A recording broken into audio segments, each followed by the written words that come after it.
What is going on, everybody? We were here, back for a brand new episode of Umineko When They Cry. Last time on, we had a crazy episode. It all started off with the servants being in the kitchen, just, biding their time and trying to clean up the dishes, when they find a nearly passed out cannon who has a gigantic hole in his chest. They decide to carry him back to the servants' headquarters, or master room, or whatever. And it turns out that this cannon isn't really cannon and more like a zombie possessed by a spirit or some such, or whatever.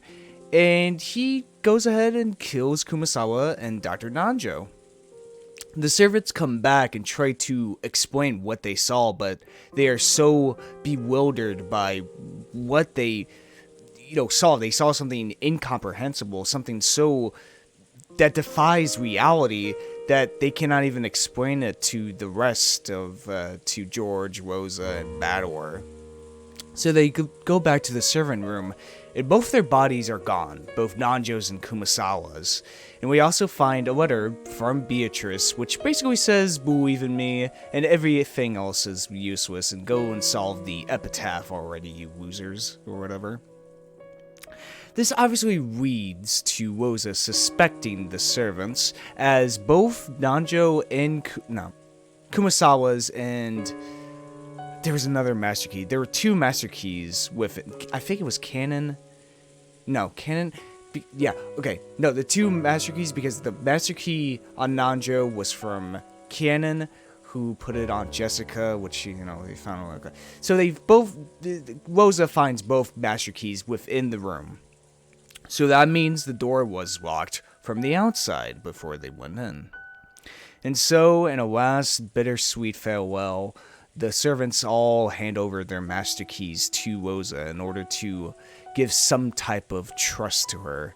And George goes ahead and goes with them alongside Shannon, just so he can be with his love. And so they head off into the kitchen. After which we see Rosa's true colors, in which she doesn't believe a single word about from the servants. She thinks they're just mere wolves pretending to be sheep and all that. Also, at the same time, Bador is battling against Beatrice.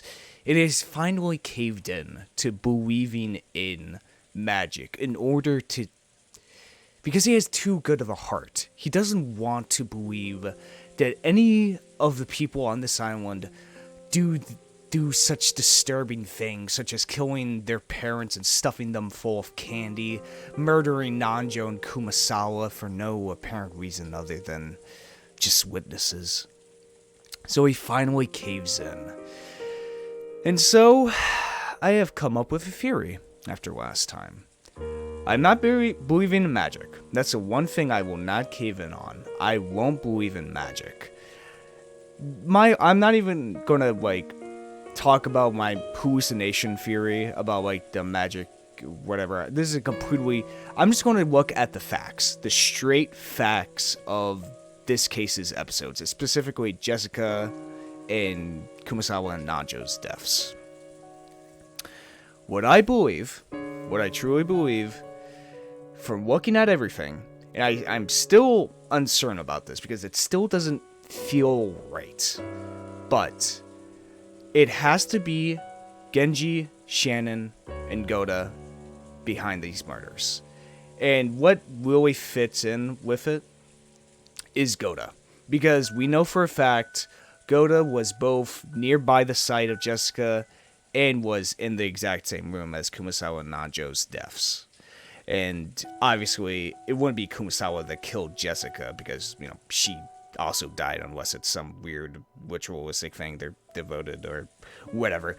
But I believe it was Goda that killed Jessica and Cannon. And, he probably threw Cannon's body outside or whatever. And then, when they went to the servants' room, Genji, with his kitchen knife that he grabbed from the kitchen, we know for a fact he did that, slit the throats of Nanjo and Kumasawa. But I'm still not 100% certain about it. It just doesn't feel right. Because remember from last episode wherein Rosa and Bador and Maria and George were all alone, within the parlor.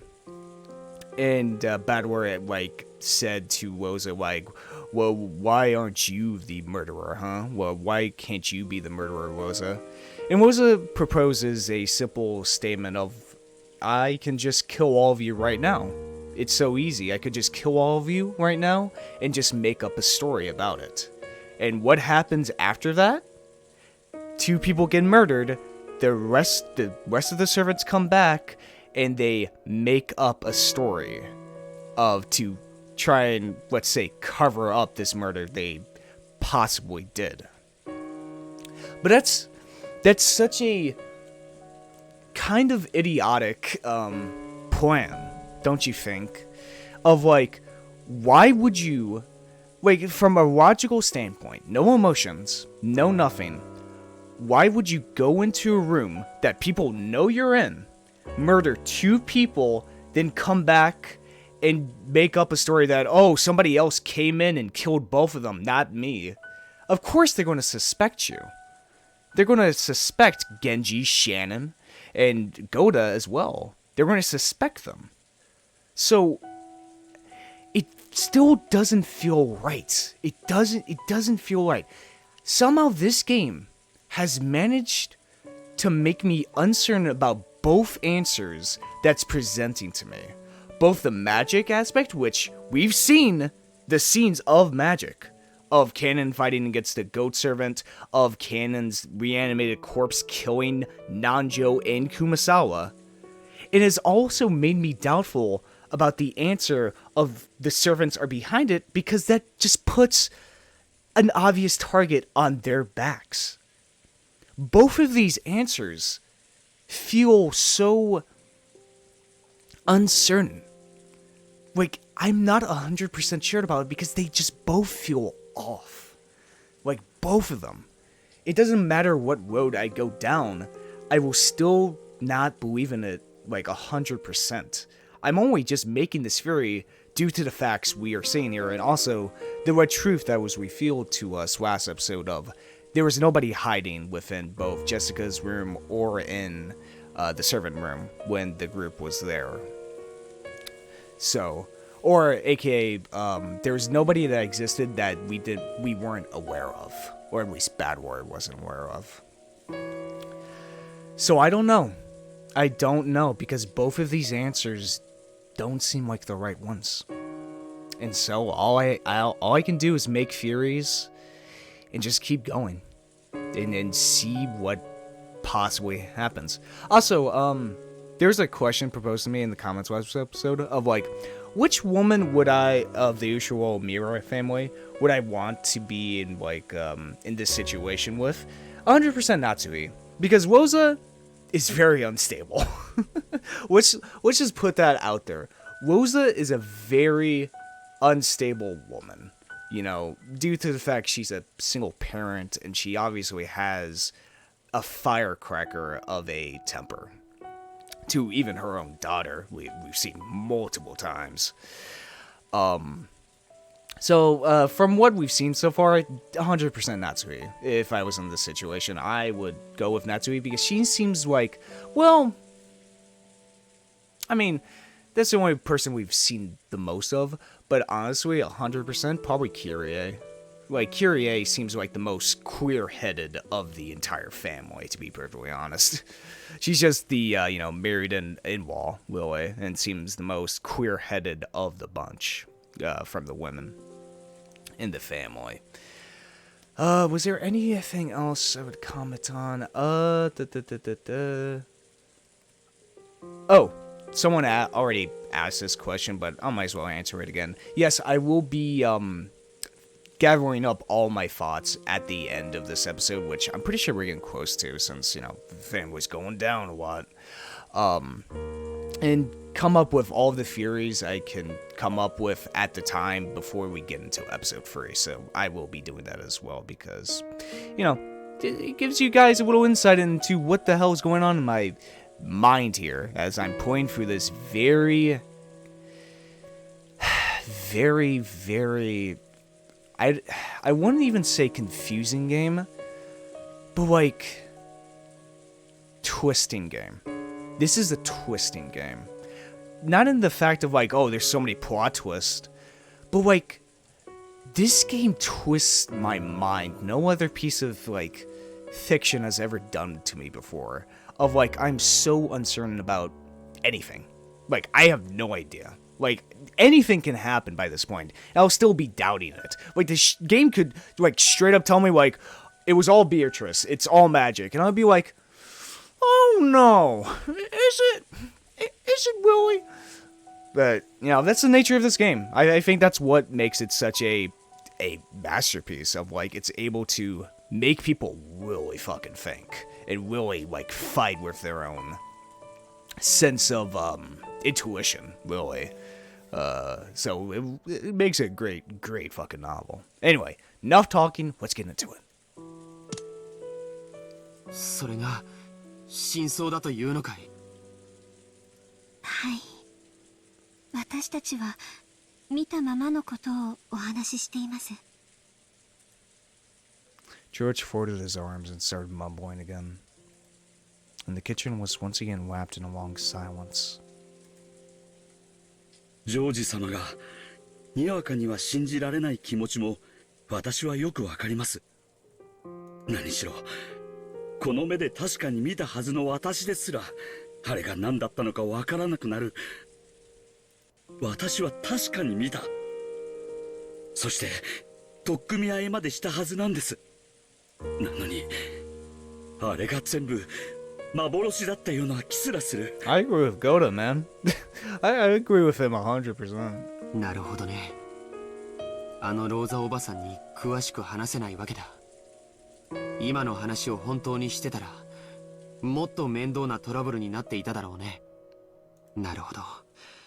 源氏さんが随分冷静な対応をしていたのが分かりました。私にそれを説明するだけの力があればよかったのですが。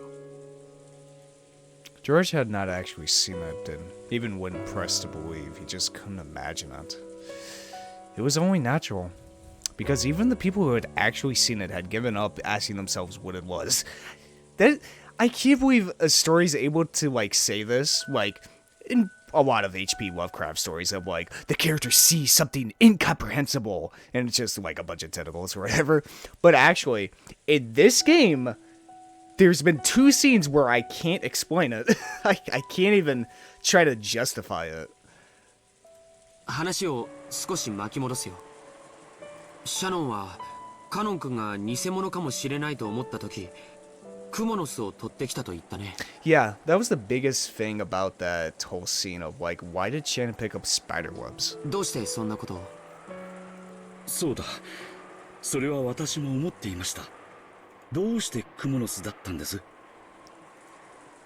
前に熊沢さんに聞いたことがあるんです。大昔の六軒島には悪霊が住んでいて、そのクモの巣を恐れたって。それでクモの巣を魔除けと尊んで大切にしたという昔話があるんだそうです。それでそのとっさに私も少し混乱していたんだと思います。そんな話が。熊沢はそういう昔話に詳しかったな。クモは液中ですからね。And also, I have to say, another factoid towards like the servants not actually being the killers. Why would they make up such a out there story? Like, this story is out there, dude. Of Cannon's corpse is reanimated and kills Nanjo and Kumasawa. Like, that story is just out there in reality. They could have just easily, like, if they were the ones behind it, they could have easily said a more believable story of, like, the lights went out and, you know, someone, like, rushed in and the next thing we know, the lights come back on and Kumasawa and Nanjo are both dead. But that's a more believable story than Cannon, resurrected corpse, comes back to life and kills Nanjo and Kumasawa. You know?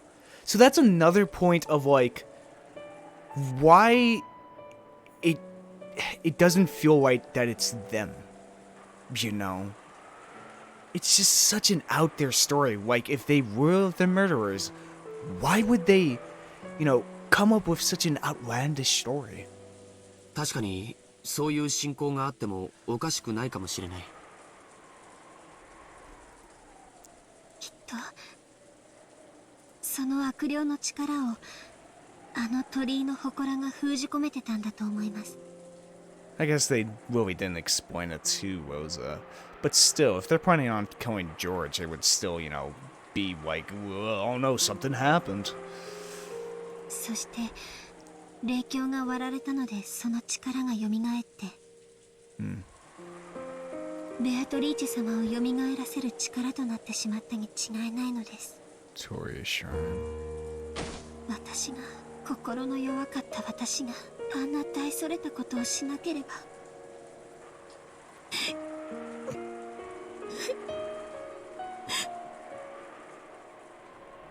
シャノン、その話はもうしなくても大丈夫だよ。僕は君を責めたりなんかしない。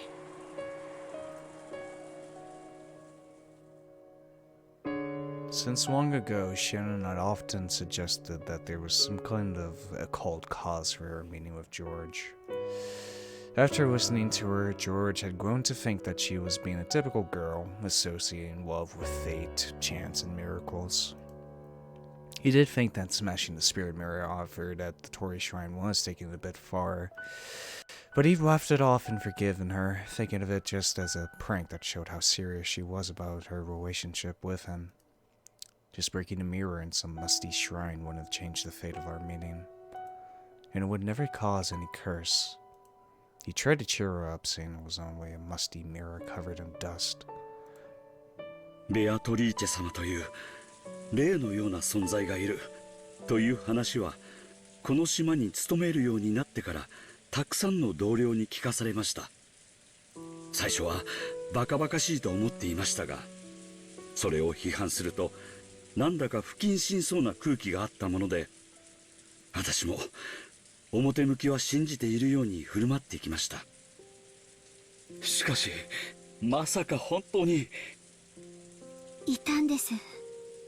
ベアトリーチェ様はずっとこのお屋敷におられたんです。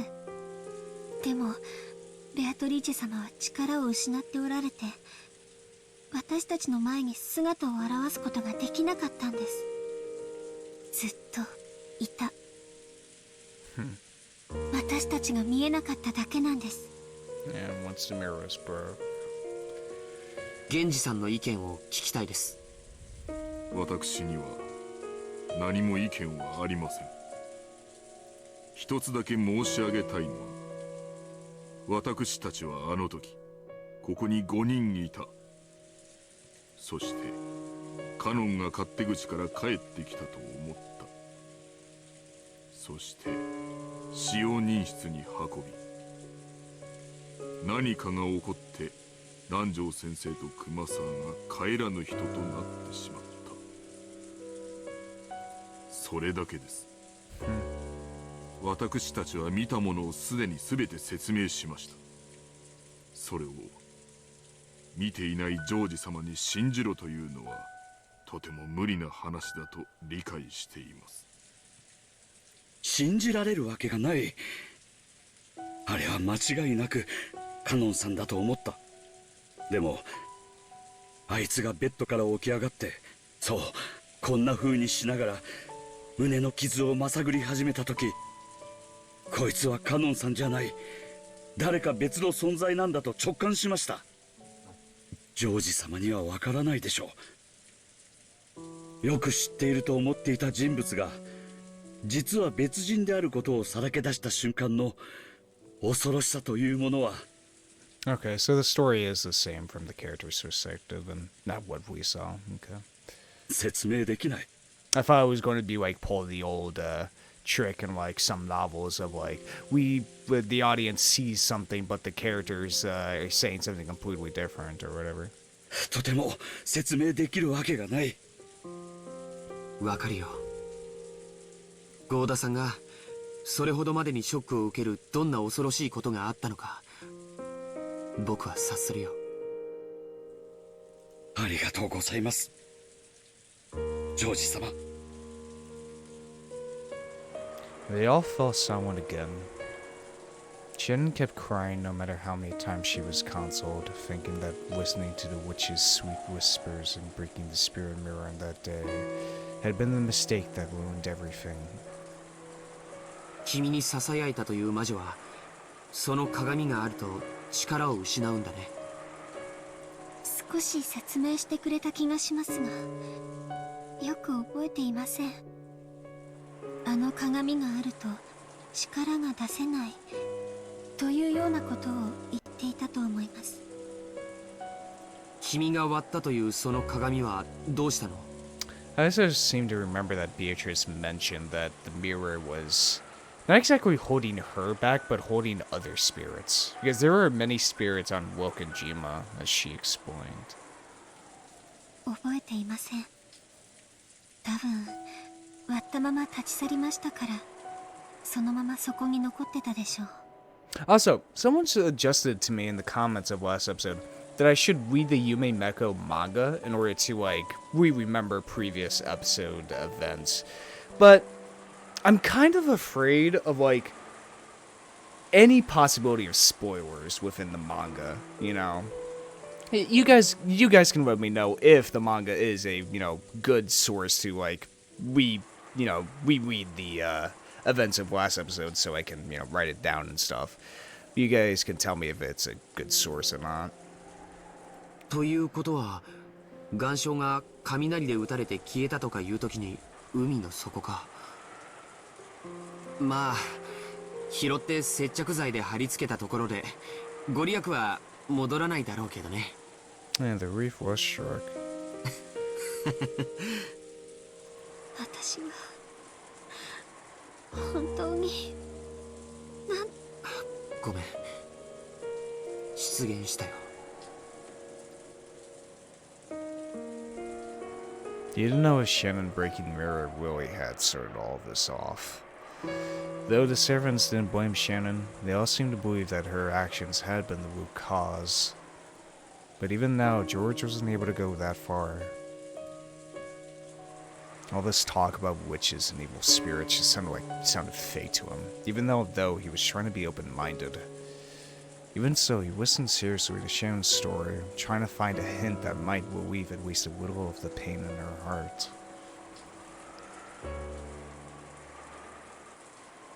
そういえば、その鳥居にあったものとは違うでしょうが。I mean, in episode 1, well, the reef was still gone. I wonder if that's going to be a constant within these episodes, that the reef will always be gone from Okajima when the meeting happens. 奥様がお守りとして霊鏡をお持ちになっていると聞いたことがあります。Ooh, spirit mirror? It's probably referring to Jessica? 夏日おばさんが？ Oh, that's right. Yeah, that makes more sense. はい。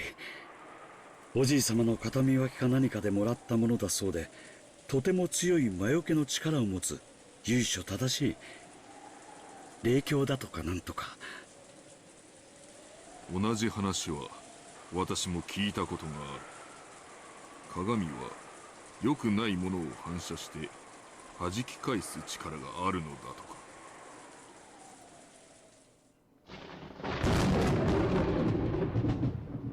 その霊鏡があれば魔女のベアトリーチェに対抗できるかな。 When George proposed this, the servants looked up. 祀っていた鳥居と祠はもうないかもしれないけれど、霊鏡がもう一枚あるのは重要なことだよ。夏日おばさんの実家は神職にも通じていると聞いたことがある。 Shinto priest, huh? それは本当に単なる鏡ではないかもしれない。Descended from Shinto priest. This sounds kind of familiar. 確か奥様は宝物箱に入れて大事にしまっているとおっしゃっていたような気がします。 Turns out Natsu's first last name was Furude. I mean, yeah, Furude. そんなに大きいものではないのかもしれません。大きさの問題ではなかったと思います。私が割った鏡も一見大したことのない小さな鏡に見えました。相手がオカルトならこちらもオカルトの手段で対抗するしかない。 Fire with fire, then. ただこうして座っていても何も解決しない。単なる気休めだとしてもやってみる価値はあるよ。 Of course, doesn't mean George had accepted the witch. However, he thought it'd be necessary to have some kind of purification ceremony to heal the wounds in Shen's heart. So this story about Natsui's spirit and mirror was really convenient. 行こう。魔女をやっつけようなんて大それたことは言わないよ。でも魔女から身を守る魔除けがあってもいいと思う。 Yeah, George, be a good boyfriend. 前にマリアちゃんに聞いたんだけど、おじい様の部屋の扉は強力な魔除けが施されているんでしょう。 Yeah, where is that crazy old coot Kinzo, huh? さすがおじい様だね。 He's probably in the furnace right now. オカルトに対する防御も十分だったわけだ。行こう。夏日おばさんの部屋へ。しかし奥様の部屋には鍵がかかっていると思います。 Well, shit. マスターキーはローザ様にお返ししてしまいましたし、キーボックスのある使用人室も施錠されてしまいましたし。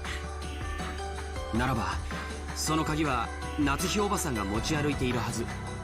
礼拝堂にはまだ夏日おばさんの遺体があるはずだ。警察が来る前に勝手にいじってしまうのは悪いことだけれど、それについてはちゃんと説明しよう。 The bodies are going to be gone, watch. しかし礼拝堂の入り口も鍵がかけられております。ゴーダさんの腕力じゃガラス1枚割れないのかい。その辺の石で叩き割ればいい。大切な礼拝堂の窓を破ってしまっても。おじい様に怒られるときは僕が責任を持つよ。僕はもともと今日後宮家の全員と戦うつもりでいた。 Yeah, that's my boy. 君との婚約を許してもらうためにね。だから元よりその覚悟はある。 That's my boy right there. ガラスを割ろう。そして夏日おばさんの遺体から鍵を借りよう。 George's announcement that he'd take responsibility seemed to have given the servants a great deal of courage. Shannon and Goda looked at each other, then looked at George's face again. オカルトに詳しいおじい様だもの。夏日おばさんの霊境の力だってきっと理解してくれる。大丈夫。怒られたりなんかしない。You just go over there like, what the hell is this? This is just a mirror, you dumbasses. This ain't nothing to do with a cult. 奥様の鏡で本当にベアトリーチェ様をもう一度封じることができるでしょうか。わからない。でも試す価値はあると思う。なら行こう。表はどんどん暗くなっちゃうよ。 Well, it's something to do. シャノンは懐中電灯を、ゴーダさんはガラスを割れそうな道具を、ゲンジさんはすみません、傘の用意をお願いします。はい。 The servants who had been rejected by Woza gained a new master and started to move. George, who was normally calm and gentle, was now radiating dignity. Shannon checked the emergency flashlight, just in case she changed batteries. Goda was testing several heavy-looking cooking tools. Normally, a highly poised chef like him would want to use them for something other than their intended purpose. But now he was frantic to fulfill the orders of the one he accepted as his master. After some worrying, he took a large, thick-filling frying pan. Genji removed several umbrellas from the umbrella stand set in the corner near the kitchen door. He took 3 of them. ゲンジさん、私はご一緒できません。ご用命の時に全員がいないようなことがあってそんな源氏さん、今のこの屋敷で一人でいることがどれだけ危険かあなたもわかるでしょう。私はいけない。親方様からいつお呼び出しがあってもいいので。源氏様、言ってジョージ様にお仕えするようくれぐれも粗相のないよう。どうだ、手本となるようよろしく頼む。はい、お任せください。必ずやお役目を果たします。本当にいいんですね、源氏さん。はい、私はもうこの年です。今日までの人生は全て親方様に受けたご恩をお返しするための日々でした。このような老いぼれがどうなろうと、全てはルーレットの飯で私はどのような結果が出るのかを The Devil's 見 Roulette. 届けたいと思います。 As Genji said that, he sat down. As though saying that he didn't intend to discuss this anymore, his gaze fell to the chessboard that he played Najo on. When George saw this, he decided to leave Genji there. 行こう、みんな。今は少し風もおとなしいみたいだ。 When George took an umbrella and dashed down the hallway, Shannon and Go to chase after him, each holding a tool.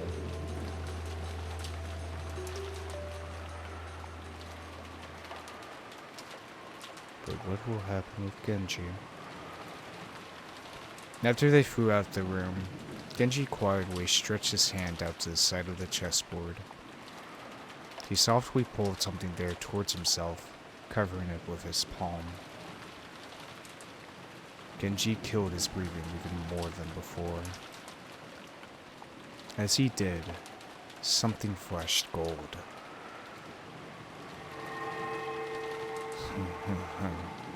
From inside an ice palace set on the counter, a small gold butterfly appeared, softly and silently. It was almost as though it had seen George and rushed off, and was trying to secretly chase after them. It happened in an instant. The elegant gold butterfly flapping its wings was pinned against the wall by the knife Genji threw, just like a butterfly in a bug collection. After the gold butterfly beat its wings several times, looking like it was in pain, it accepted the fact that it couldn't break free, became fine gold powder and smoke, and disappeared as though it had melted into water.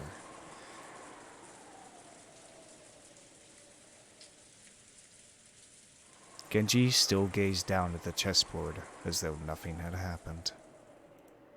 Maybe he would think up a brilliant move very soon.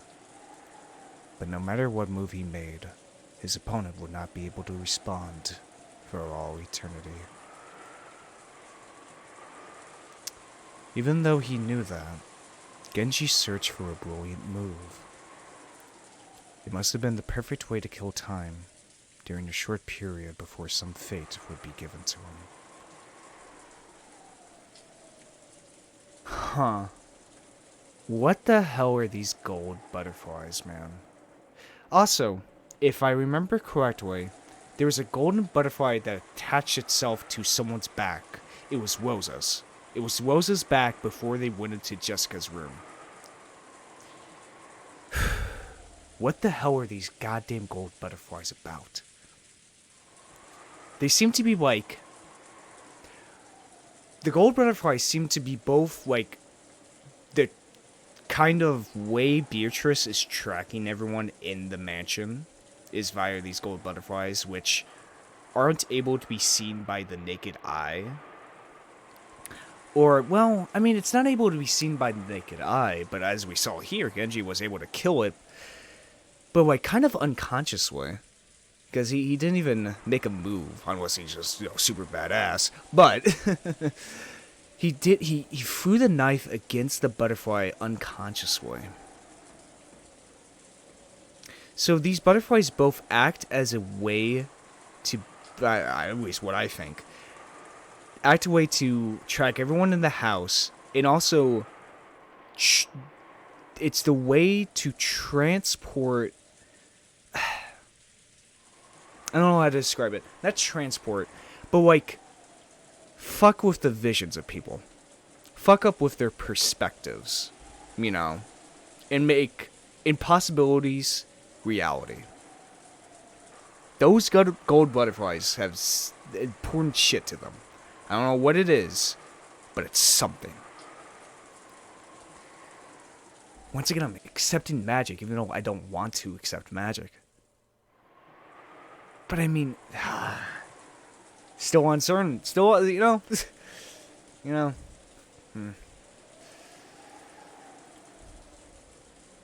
You don't know what result the roulette would bring about, but that decision would be made very soon. No one could interfere with the tumbling roulette ball. Kind of like Kinzo, he's merely accepting his fate. The door to the parlor was not only locked, but blocked with a barricade made of sofas and the like. Because of that, Onloza seemed to suspect that any suspicious person approaching would break in through the window. Sitting on a one-person sofa, her back to the door, she continued to hold on to her gun.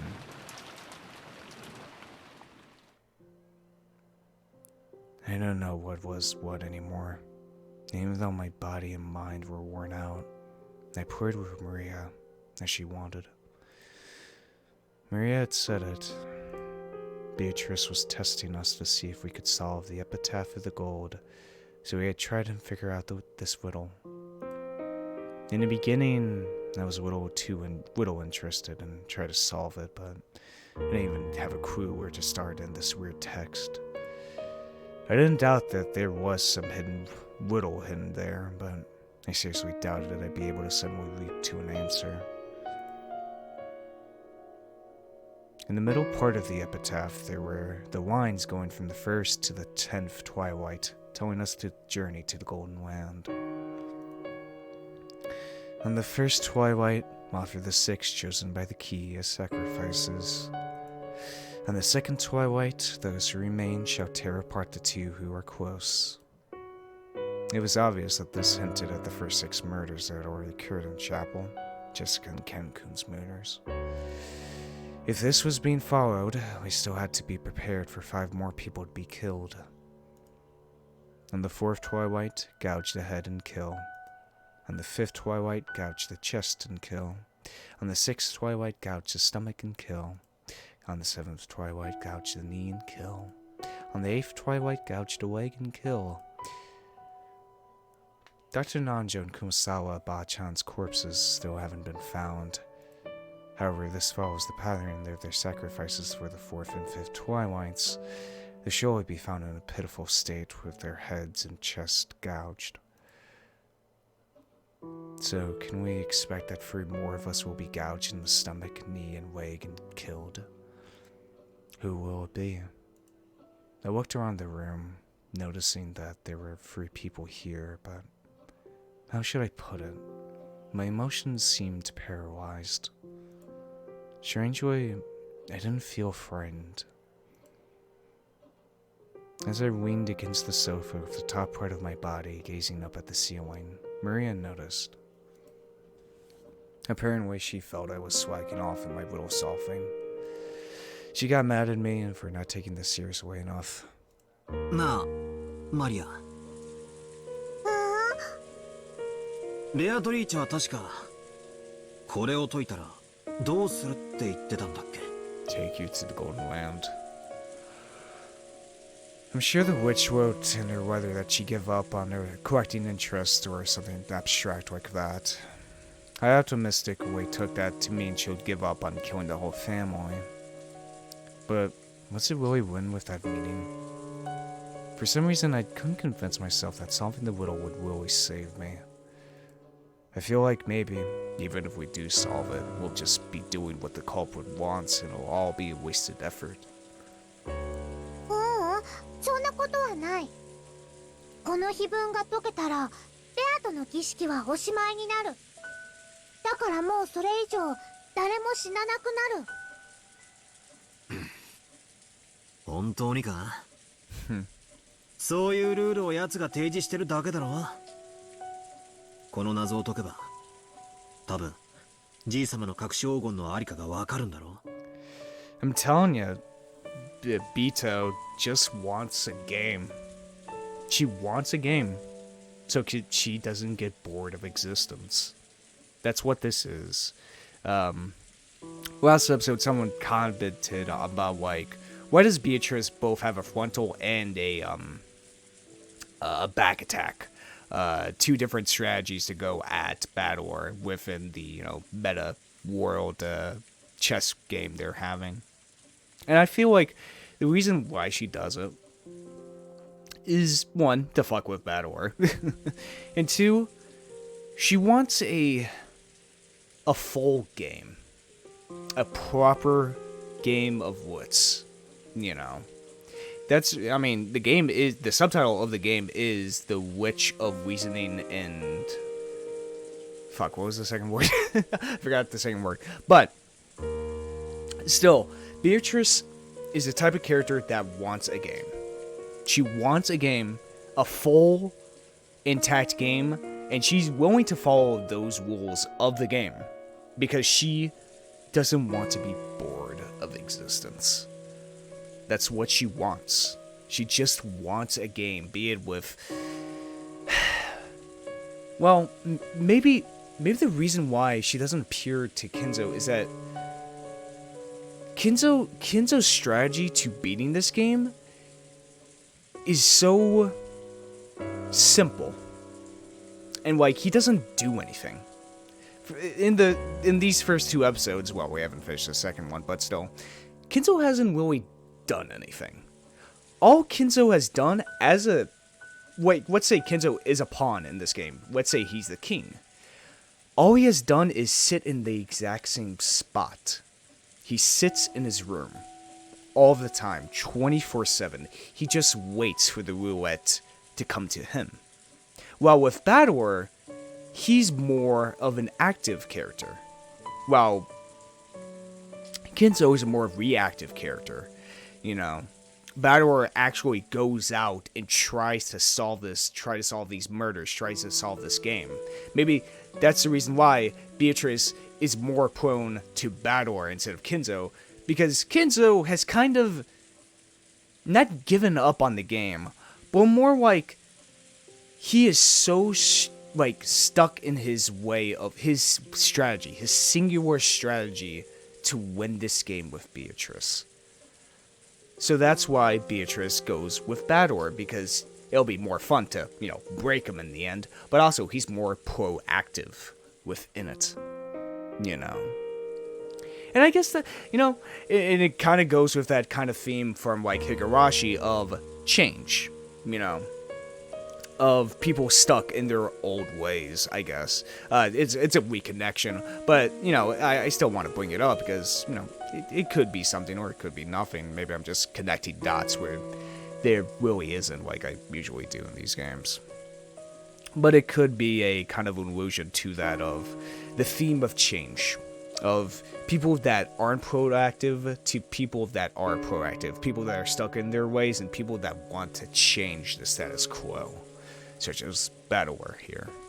And actually that was the whole thing of Higurashi, because I'm getting off topic. やつはきっとそれを狙って。おお、狙わないよ。 Yeah, she doesn't care about the なんでそう gold. 断言できるんだよ。黄金は最初からベアトのものだもん。自分のものを狙ったりなんかしない。じゃあどうしてベアトは俺たちにこんな大ヒントを授けてくれたんだ？というかどうしてこんなゲームじみたことを仕掛けてきたんだ？魔法にはリスクが必要なの。リスク？よく意味がわかんねえな。 Man, I love Whisk. 例えばマラソン。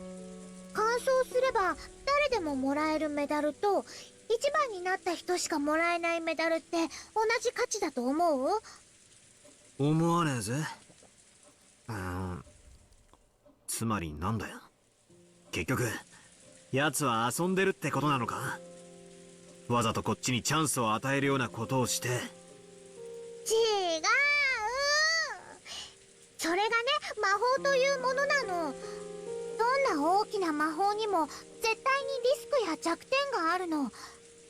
Huh. ないといけないの。魔法って言われるとピンとこねえが、ギャンブルだって考えれば少しは理解できるな。でかく失う覚悟がなきゃでかくは勝てない。 It's like a roulette wheel, or a pair of dice, would say. そして勝ち目の薄いギャンブルであればあるほど配当はでかくなる。その通りだよ。だからベアとは儀式のリスクをちゃんとみんなに説明したの。だからこの謎を解けばちゃんと儀式は中断される。だってそれを約束違反したらリスクにならない。これを解けば奴は本当に約束を守るのか。花は枯れるのにどうして美しいの？造花は見分けがつかないほど精巧でもどうして美しくないの？人間は死を賭すから奇跡が起こせる。不死の人間がいたとしてその人物に何の奇跡も起こせる道理はない。 Damn, that is one hell of a quote. 私たちも人生も魔女も儀式も、私たちはリスクを負わなければ何も成し遂げられないの。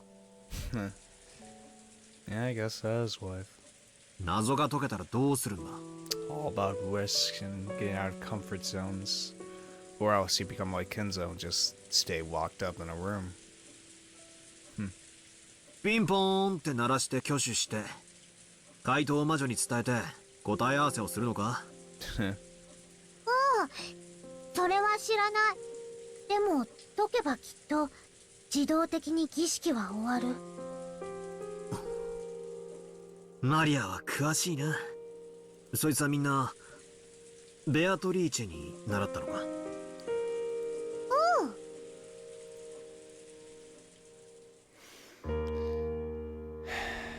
So if you don't bear risk, nothing can be gained. Is that it? That definitely is the way of the world, but it's sort of in conflict with the chessboard thinking I like so much. At least when making moves in chess, players grow for the best move, always trying to avoid risk and hoping for an advantageous turn of events. They don't trust the chance like in gambling. That's right, there's no room for gambling in an intellectual game. And yet this person called Beatrice has created such an outrageous crime, or maybe a ceremony, while purposely imposing conditions for her own loss and announcing them to us. In chess, you always play your best move. So by putting yourself in your opponent's position, you can predict their next move. However, we can't be sure that Beatrice's moves are always the best moves possible. I thought she was probably making us focus on the epitaph to fool us in some way, speaking riddles. But according to Maria, that one was impossible. She said that this was a genuine risk that the witch had taken, and therefore proof that this was a formal ceremony for magic. I can't understand this witch called Beatrice. If she's committing this chain of murders with some goal in mind, why did she go to all the trouble of exposing the conditions for her defeat? No matter how I spin the chessboard around and think from my opponent's perspective, I can't understand why she gave it up if this riddle was solved. Isn't it almost as though Beatrice doesn't care whether she wins or loses? Of course, chessboard reasoning won't work against an opponent like that. I don't understand. What is Beatrice after that's making her carry out this crime? If she just wanted to massacre us all, she could have done it quiet way without this whole crazy setup. There was no need for that kind-hearted advance notice, all of the self-aware closed room stuff, or any of the rest. It's all overacting. Yeah, it is.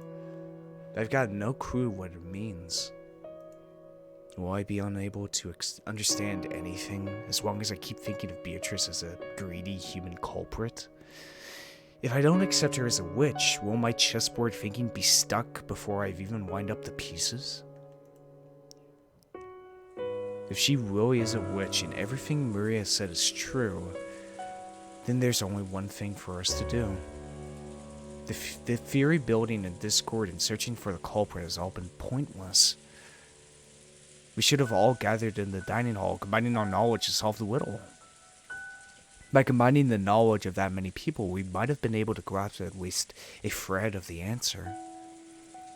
The greedy humans, each desiring to gain something over their opponents, were getting offered up as sacrifices one by one, without gathering their knowledge together. In the end, did the humans get what they deserved? They thought they were using their brains, but they were actually thinking only of their greedy selves. I guess that's why the first 6 are always the parents. The ones with the most, well, the majority of them are the parents. The ones with the most greed on their minds. Unable to look away from money. Or anything like that. I have to say, all this, bringing up gambling is, I've been reading Fukumoto's work, 10. And I finished Akagi as well. And 10's all about mahjong and gambling and all that. It's a very interesting series. I really liked Akagi. 10 is kind of for right now, but I still haven't finished it.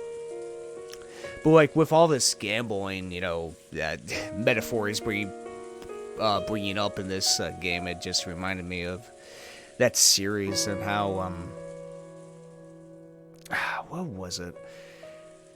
Akagi, yeah, in a certain chapter or in a certain arc, Akagi, like the kind of secondary main character of 10, bets on a certain thing, like a certain mahjong tile, like the 5-so or the 5-con or whatever, and he's betting on this for so much.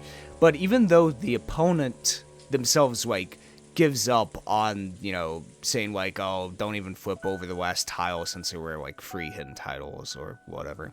Yeah, after the second one was flipped over, he gave up on it. But in the end, it wasn't a 5-so. Akagi was wrong about it. And he accepted his loss. Even though his opponent accepted that he was going to lose, Akagi walked away from the mahjong game. And the answer he said was really poignant to me. Of whether I win or lose, I want to win or lose as Akagi Shigeru. As myself. He isn't afraid of death. What he's afraid of is losing the consciousness known as Akagi. Losing himself in it. And you know what? In a weird kind of way, that kind of winds up with Beatrice. Whether winning or losing, Beatrice is going to lose or win as herself. She's overacting to the point of fucking Shakespearean villainy, or in medieval plays or whatever, of being this evil witch, because that's who she is. That's what she's portraying herself to be, the evil, maniacal, planning witch of Wokajima, the second master of it, or whatever. It's so weird how the... I know I say this so many damn times, but it's so weird how the media I consume and in these weird ways connect to each other. A fucking manga about mahjong somehow connects to this in a weird way. God, I really like Fukumoto's works. I love Akagi. I mean, no, Kaiji. I love Kaiji. All 6 parts of it. You go read Kaiji. If you really like psychological thrillers, go read Kaiji, because it's absolutely great. It's just great. I really like the 6th part, even though it's very diversive. Anyway, back to the game. In the end, chessboard theory is a thinking technique where you project yourself on your opponent. So greedy people can see their greedy selves inside their opponents. I looked lazily at Aunt Rosa. She was probably tired from being under all this tension the whole time. She couldn't sleep, but she kept staring vaguely at some point off in space. Aunt Rosa had announced that we couldn't trust anyone who hadn't been killed. Aunt Rosa's chessboard thinking saw herself inside her opponent. In other words, maybe Aunt Rosa was an isolated woman, unable to trust anyone and unable to let her guard down. Long ago, I think I heard a bit about it from my dad. Aunt Rosa was originally a very obedient child, but her age was too far separated from the other siblings, and they often made conflicting demands of her during their confrontations. Thanks to this, she'd undergone a lot of psychologically harsh experiences in her youth. Often, when she copied one of her siblings, another sibling would give her a hard time. True, Aunt Rosa said many things today that could be taken as abusive, but that means those words were once showered upon her, which is why they were engraved in her vocabulary. The many abusive words that she's spoken were also words that she'd been showered with in the past.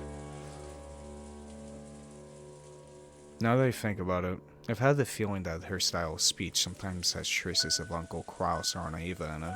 Yeah, kind of. I understood it as them being similar because they were siblings, but maybe it wasn't just that. For the first time, I truly sympathized with Aunt Rosa, whom I always assumed was just quiet and gentle. And what about Maria? Maria's been making a certain claim for a while now.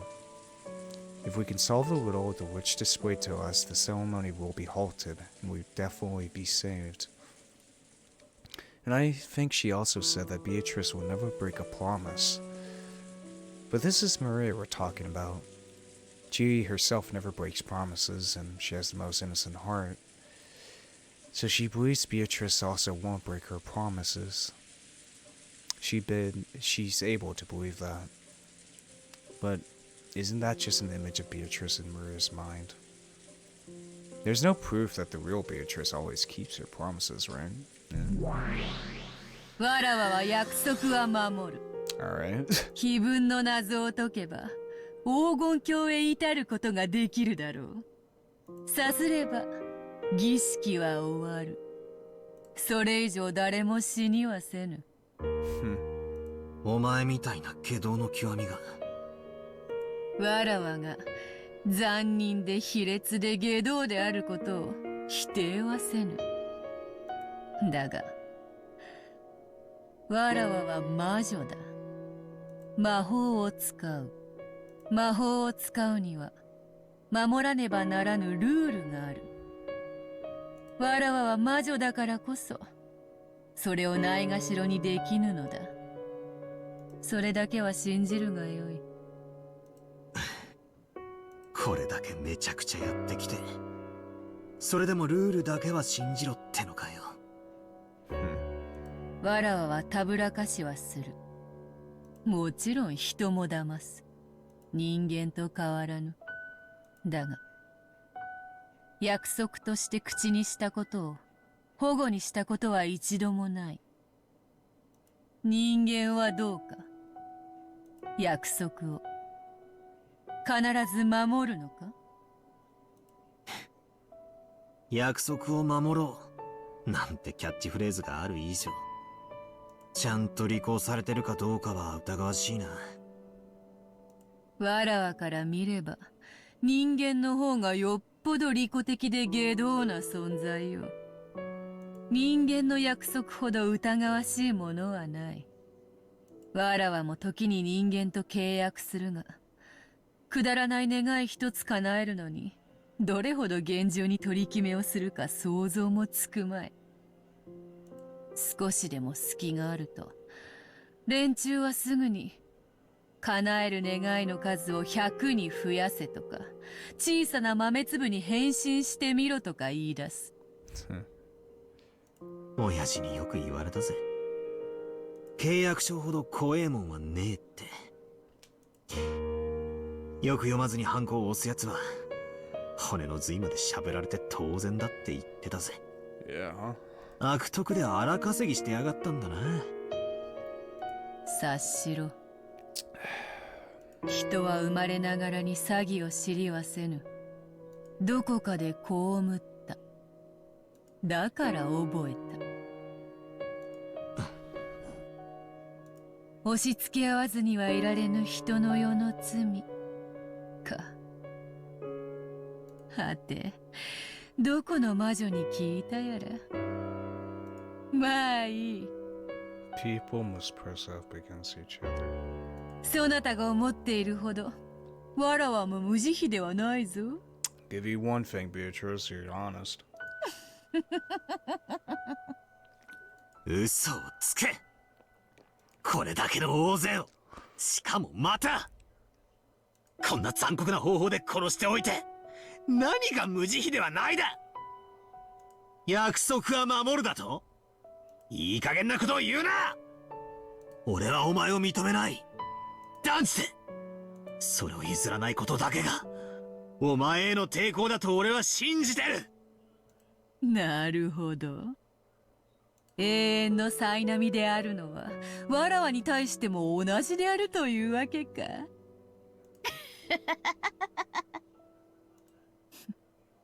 かもしれぬな。千年は長い。魔女の強さは魔力より我慢強さで決まるのかもしれんな。なるほど。ベルン教の恐ろしさもうなずける。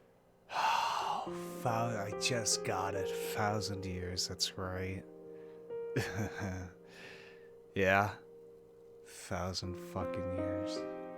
何をわけのわかんねえ話をブツブツ言ってやがる。1,000 fucking years. さっさと永遠の苛波とやらを続けろよ。俺は1000年でも1万年でも付き合う覚悟だぜ。Does feel like I've been playing this fucking series for 1,000 years. I mean, fuck, I've been playing this series since, like, for 2 years? I think it's been 2 years, actually. Is that fucking crazy to think about? Jesus. Where is it free? When did I start Higurashi? Did I start in 2021? Or was it 2022? I can't. I've been playing this fucking franchise for a while, like consistently too. Fucking crazy to think about. よいよい。少しは戦う気力も戻ってきたようだな。そうでなければつまらない。ほら、対戦ゲームでもよくあるだろ。乱入したけど相手があまりに弱くて拍子抜けで、わざと負けて最終ラウンドまで延長させて最後に本気でフルボッコにすることとかってあるだろう。例えの意味がわかんねえよ。ワインと同じよ。よく熟成させねば輝かぬ。お前はそれに耐えられるワインだ。わらわがじっくり熟成させてやる。そなたをわらわの優雅な時間を彩る最高の美酒に育て上げてやるぞ。だからこの程度で屈服などするな。わらわを引き続き否定してくれよ。何しろわらわはそなたが認めぬ限り儚き幻想に過ぎぬのだから。Fleeting illusion, huh?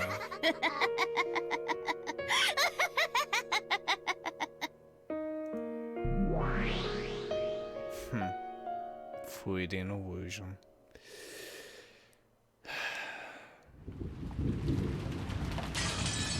Meanwhile, at the chapel. 何度見ても辛いな。 Okay, so the bodies are still here. 教中お察しします。シャノンさん、鍵を頼みます。お亡くなりになられたとはいえ奥様はレディーです。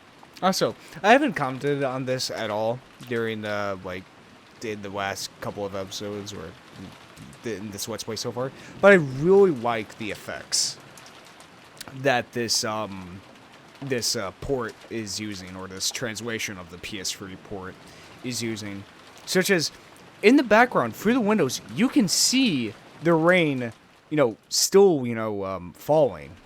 They didn't need to do that. You can barely see outside, but they went ahead and did that. That's really cool. I just want to point that out. Like, I have to say, the visuals are great. I really love the visuals. Like, all the effects, they're just great. It's great. 私には触れることができません。はい。 Shannon nodded sharply, her expression filled with a sense of duty. George, Goda, and Shannon had broken a suitable window and were inside the chapel. Since they really hadn't wanted to break one, they searched for another way in, just in case. But in the end, after proving once again that there was nowhere they could slip in through, it only became more obvious that this chapel was a mysterious, closed room. Inside the chapel, time had stopped ever since the last time they left it. Even George wasn't able to approach that gruesome Halloween party again. It was only natural. It reminded him again of the sadness of losing both parents at once. And Goda, thinking of the possibility that those corpses might have changed in some horrible way now that half a day had passed, didn't want to let George get near them. Shin followed Goda's instructions and approached the party table. Normally, Shannon might have resented having another dirty job forced on her, but now she could truly understand Goda's mental state. Even though Goda had prodigious,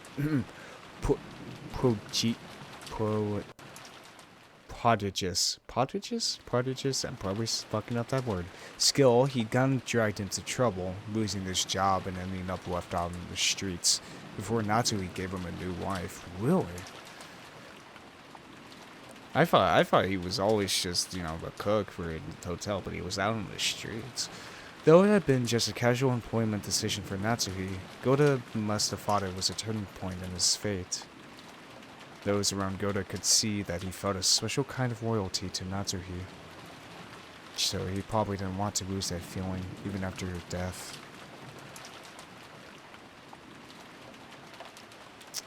Now that half a day has passed, the bodies of Natsui and the rest had changed completely. Small bugs sniffling off the smell of death had started to gather. Ugh. It really wasn't something you'd want to look at directly. 奥様、失礼いたします。 Because of her long experience as a servant, Shannon had an idea of which pocket Natsuhi kept the key to her room in. It would probably be this pocket. Her guess didn't fail her. Just by touching the outside of the pocket, she was immediately able to feel it. ありました。奥様の部屋の鍵です。 Shannon held the key up high, showing the others that it had been found. As George and Goda watched her, their eyes opened wide. That wasn't the expression Shannon was expecting, so it startled her.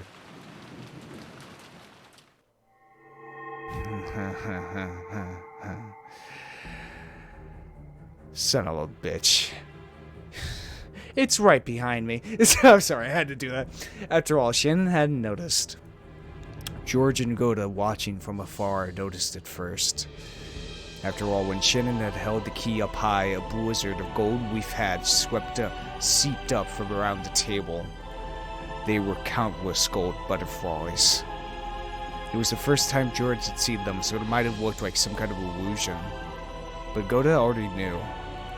He knew that those gold butterflies were far from beautiful and that they would bring about some kind of misfortune. And that gold swelled, trying to suck Shannon in. Shannon-san! Shit. 走って!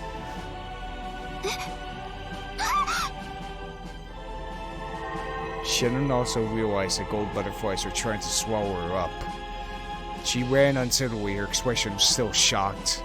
As she did, the gold butterflies danced around her all at once. They grouped together. They tried to swallow her up. Shannon! Shit, here we go. そう、なんだこれは。これが君たちの言っていた黄金の蝶なのか。早く外へ！こいつらめ！くそ！ George and Goda rushed up to Shannon, driving off the crowd of butterflies. And while the butterflies were scattered, they ran towards the broken window. However, they needed a good footing to get out the window, which was surrounded by shards of broken glass. Then when they entered, there had been enough time to prepare for that, but now there was none. 扉から出よう。足場を探してる時間なんかない。開かない。硬い。貸して。くそ、このオンボロが。ジョージ様、お早く。くそ、なめるな。Goda took off his jacket, swinging it around and scattering the group of butterflies. But saying he was outnumbered would be a real understatement. It was doubtful that it even bought them a short amount of time. George struggled with the broken handle. Age showed and it didn't turn well. It can't weave it to strength, it needs the right angle or there's some trick to it. ジョージ様、くそー、この化け物どもが。 At that moment, Goda saw it. He was seen by it.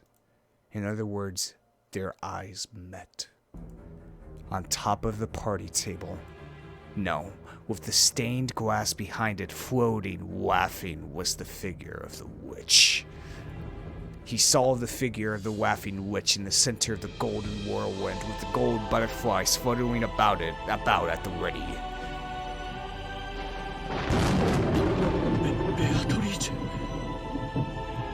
It should have been Goda's first meeting with her, but he knew her at a glance. Just like the other servants had said, this was certainly the witch of the portrait herself.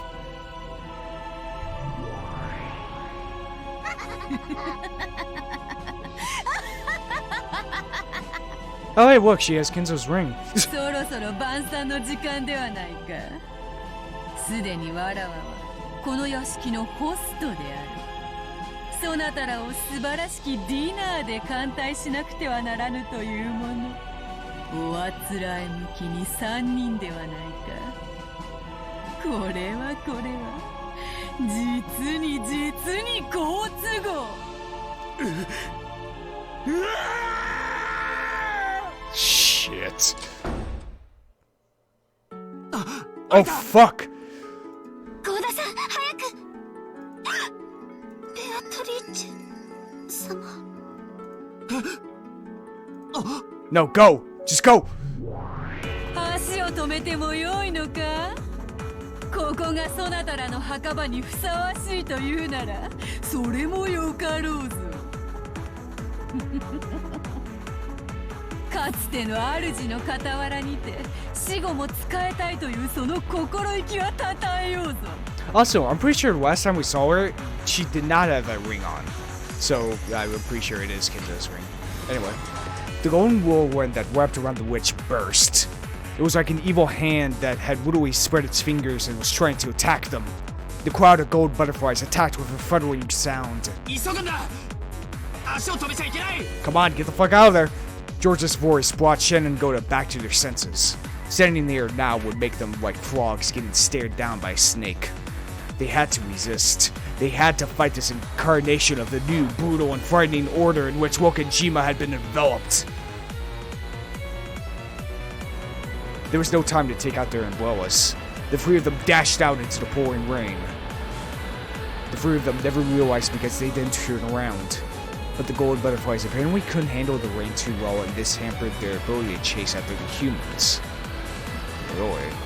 The three people ran from the golden pursuers and flew into the mansion.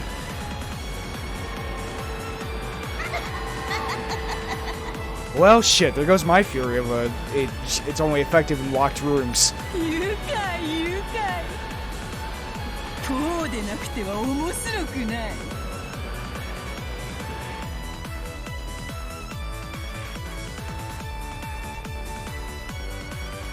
They unlocked the door and dashed into the room. A bit of a scent from Natsuhi's favorite gentle incense that remained in there. However, there was no time to let that calm them down. どこにあるんだ。宝物箱の中って言ったっけ。話に聞いただけです。実際にどこにあるかまでは。多分お化粧台かベッドの脇にあるんじゃないかと思います。 Chen's womanly sensibilities led her to conclude, though. But next to the bed, there was only an incense burner, a half-read novel, and glasses. God damn, this music is fucking going hard. However, the dresser was elegant and had many drawers, and it would be understandable if she kept some of her valuables there. 夏日おばさんごめん Dude, this song is fucking awesome! He began to violently open each one of the drawers. He had to hurry. He couldn't actually hear footsteps, but he had the feeling that the witch was approaching. He had the feeling that her wrath was approaching. He emptied the drawers one by one and examined their contents. Every small box for makeup looked like a treasure box, and the amount of effort it would take to inspect all of them made him feel a little dizzy. この箱かもしれません。鍵がかかってて開きません。 At a glance, it looked slightly larger than the music box. When shaken and rustled, as though very small objects were inside. But it was locked and didn't open.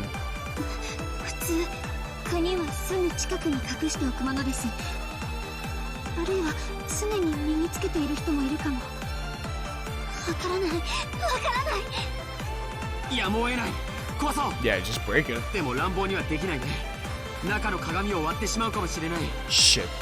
こじ開ける道具はないかなそう Someone got a screwdriver? Goto looked all over the room, trying to see if there was some tool that they could use. And he noticed the door, which had been left open ever since they'd entered.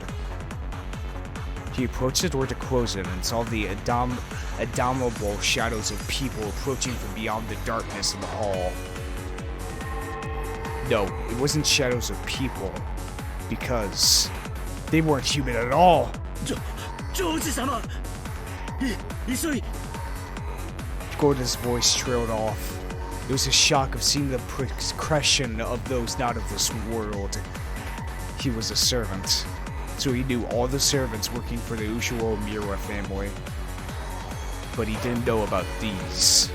However, they were definitely servants. Not servants working for Ushiwo Miura Kinzo or Ushiwo Miura Klaus.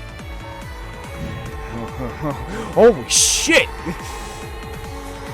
These new servants who worked for the new master of the mansion, the Golden Witch Beatrice, had goat heads and bright red boiled eyes of lava. Fucking swords! As the new master laughed loudly and trimly directed 6 of the new servants. He saw them approach, piercing the darkness as they came. Of course, she was clad in the gold butterflies that were her symbol. Gota hurriedly closed the door and locked it. However, just as he locked it, it returned back to normal, just as though a spring or something had knocked it back.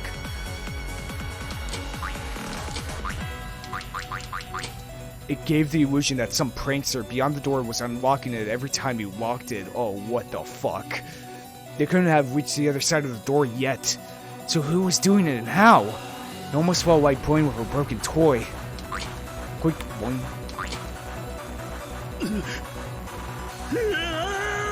Son of a bitch. 閉まらない閉めても開いてしまうどうなってんだこりゃクソクソクソクソ Dude, what the fuck?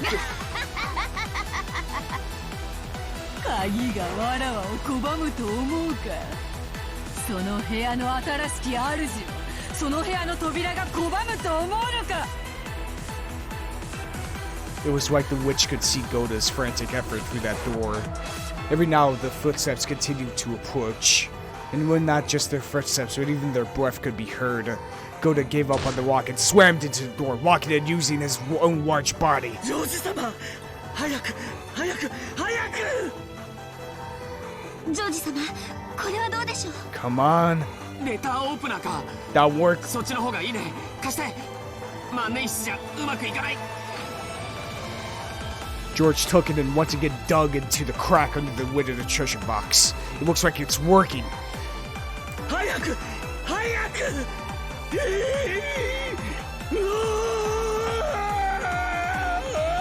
Oh shit. The pressure from across the door grew even stronger. Gota screamed. This wasn't a war cry during a test of strength. He was terrified.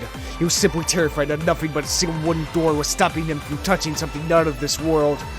But he was still lucky. He wasn't touching the things directly because they were on the other side of the door. So if he were to touch them directly, Goda's cry would surely turn from something brave into a pathetic, piercing scream, and therefore one that was more real. Oh shit. Goda couldn't believe what was happening right before his eyes. Going through the door, an arm was sweeping straight through the wood like it was water. As though doing this was the most natural thing in the world, and it rubbed the back of Goda's hand as he frantically tried to hold the door shut. It slid up his arm to his chest, and then up to his chin. But now Goda's scream wasn't even audible anymore. You could hear a sweet whispering voice from across the door. It wasn't coming from a witch, but it sounded like a young woman. However, that didn't change the fact that it came from someone not of this world.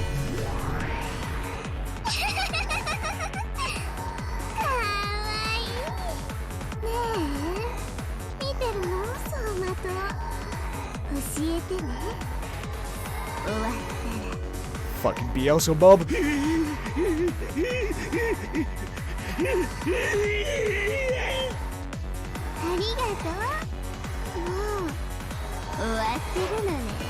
Gotta know.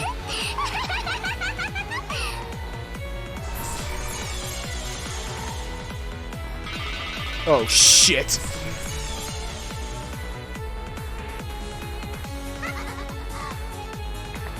Oh fuck. That rude arm burst. Then they heard the sound of something jumping around the room at incredible speed. They didn't know what it was. Incredibly fast, small, like a steel or maybe a beetle. When it buried itself right into the center of Goda's chest and stopped, they realized for the first time that its true form was something like a snake with a strange design on it. Goda's large body shook, bent backwards, and fell over. As it did, the door opened softly, even though no one was pushing it, welcoming the new master of this room. It looked almost as though the door itself had accepted her. Shit.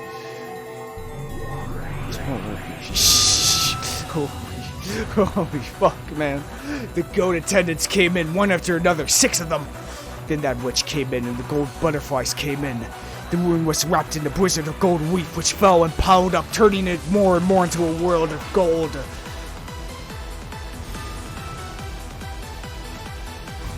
シャン、ルーレットはそなたとジョージを選んだ。解放の日に感謝せよ。未練はあるまい？ないよな。Come on. 惚れた男から婚約指輪をもらって、夜も共にしないうちに殺されてしまっても未練なんかないよな。女の幸せを教えてもらいたかったんだろう。Get the fucking mirror. ああ、シャーノン、ダメダメ。垂れてるぜ。お前の口元から未練が。だらだら垂れてんのが見えるぜ。シャーノン。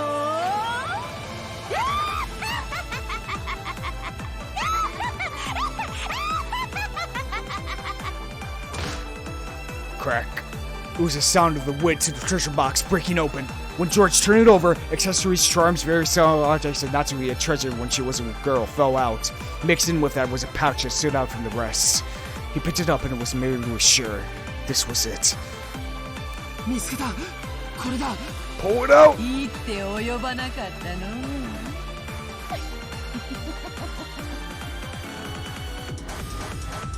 死ね！ Shit. All at once, the gold butterflies attacked George, who was hurriedly trying to remove the contents of the pouch. Whoa. Oh, shit. At that time, a bright red flash seemed to light up the room for an instant. That red flash seemed to cut a hole in the crowd of gold butterflies raging around the room, drawing a circle of Shannon at the center. So the resulting scene looked truly divine. Almost as though a single streak of light had cut through the crowds in this world of gold. George, who was coiled up in a ball, trying to protect himself from the group of butterflies, didn't have a clue what was going on.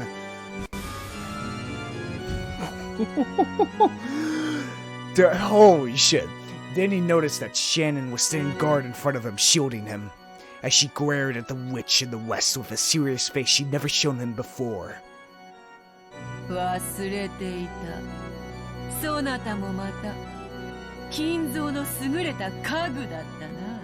Still don't know what the fuck that means. それもカノンよりだいぶ熟成した。カノン君をよくも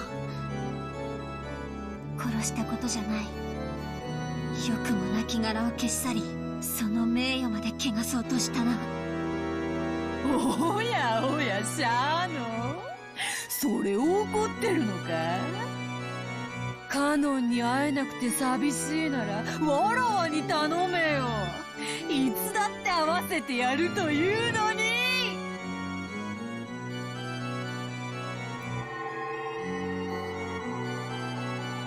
There goes the gold man.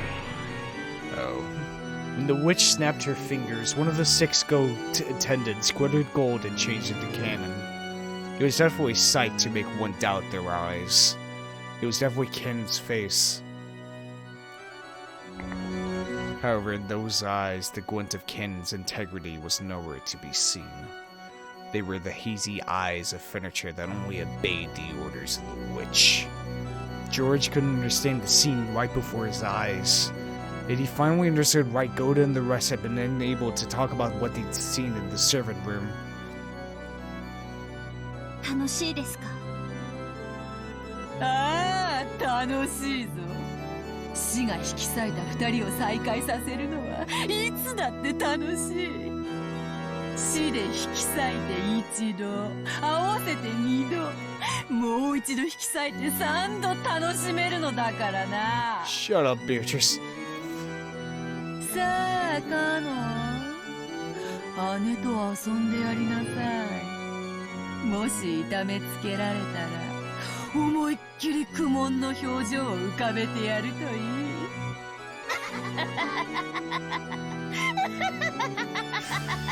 You monstrous bitch, Beatrice. Ugh.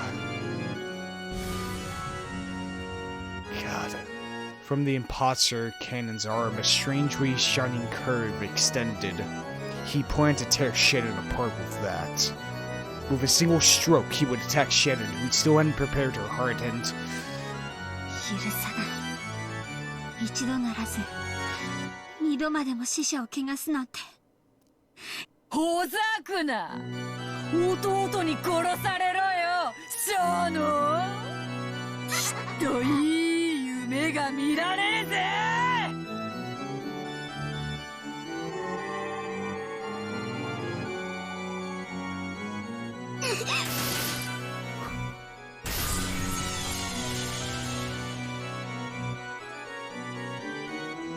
The imposter Cannon certainly seemed to lunge at Shannon, drawing several purple curves.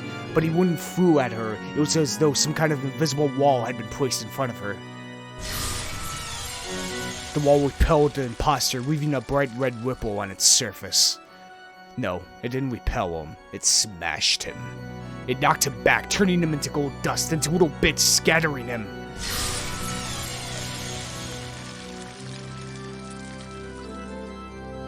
That foolish furniture who had taken Ken's form and even disgraced his honor after death broke into countless gold butterflies. And then those butterflies themselves broke into pieces, and those pieces were broken into pieces until they were no longer butterflies but a golden splash that faded away. シャノン。ジョージさんはそこから動かないでください。中心軸をずらしたくない。これは驚いた。虫一匹殺せない面をしてこれだけの力を見せたか。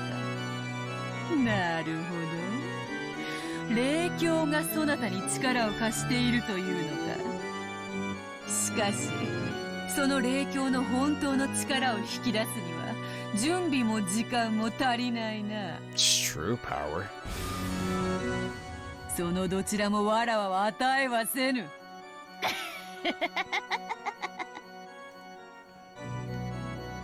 The spirit mirror George gripped had let out a divine glow, displaying a strength powerful enough not to submit to weakened forces. But that glow was no match for the witch's sinister nature. これだから家具は怖い。予期せずしてタンスの角にぶつける足の小指のような気持ちよ。I mean, yeah. これだから家具は怖い。家具。私は家具じゃない。 Yeah, she そ isn't. してあなたを今はとても哀れに思う。何？ほう。1000年の魔女に100年も至らぬ家具が今何と言ったか。あなたはとても哀れな人。愛し合う二人に未練がないわけがない。でもあなたの期待するような未練はかけらほどもない。語るか、家具の分際で。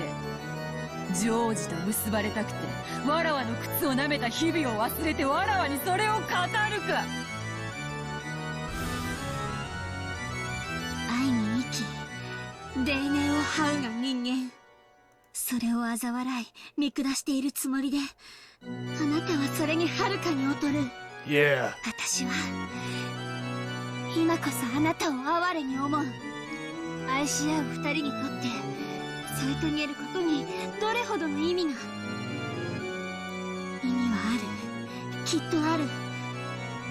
でもそれはあなたの言うこととは全然違う。もっと新鮮にして、あなたごとき邪悪が口にする資格もないほどの新鮮な意味がある。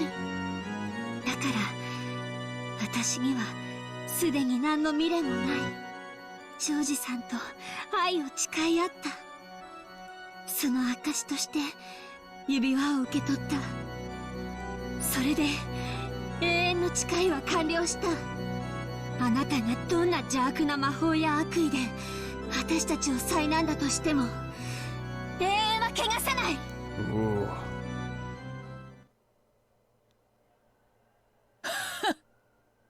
綺麗事を詩人のように語るな。 Ooh. 愛は情欲なんだよ。少女漫画見たく綺麗事ばっかりで語れねえんだよ。男どもはお前の匂いに惹かれて群がるウジバエどもなんだよ。そんなこともその年でまだ理解できねえのかよ。お前は失望するぜ。その後ろのメガネ男のどす黒い欲望、一度でも覗いちまったら、がっかり愕然唖然呆然、全然ダメだぜ、ショーノン。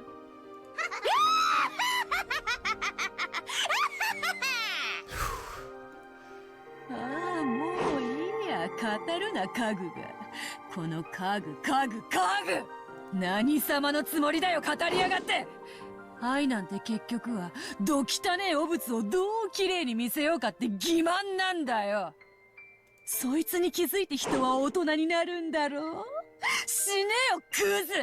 家具スクラップ。お前を汚らわしいウジ虫に変えてやるよ。それでもそのメガネがお前を愛するか試してやるよ。そいつの愛のどぎたねえ現実ってやつを教えてやるよ。死ねえよガラクタが。てめえが愛を語るんじゃねえ。 To say, hit a soft spot for Beatrice, huh?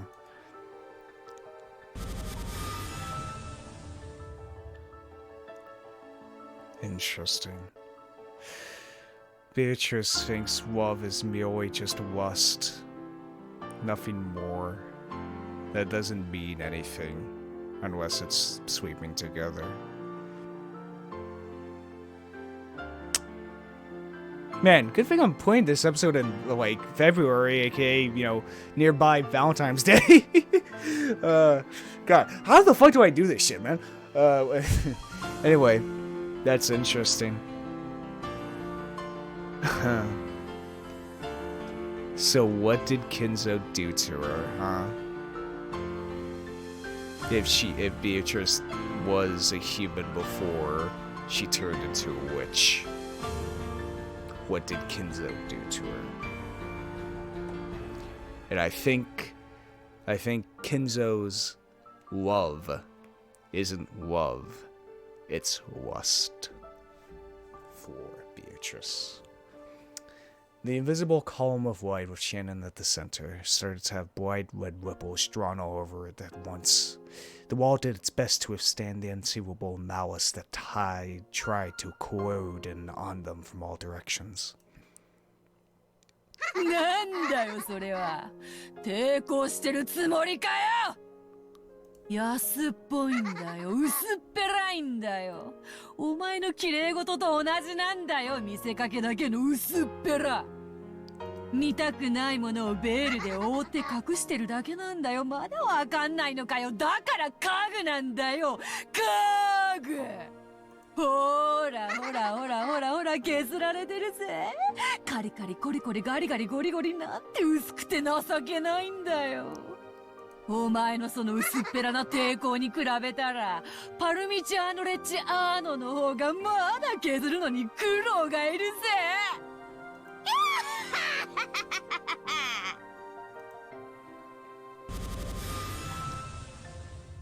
The golden windstorm that covered the room gradually began to shave the walls off the column that protected Shin and George.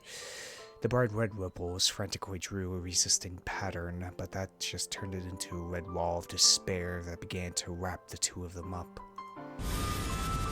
庄司さん、ごめんなさい。やはり私には無理でした。ありがとう。君は僕のために戦ってくれた。それだけで嬉しいよ。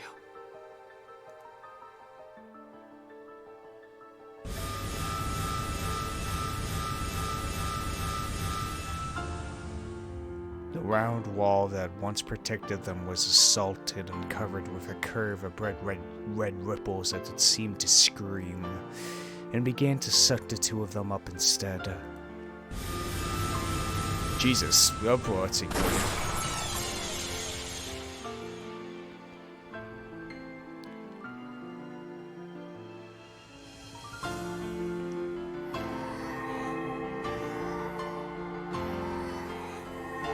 庄司さん、お願いが。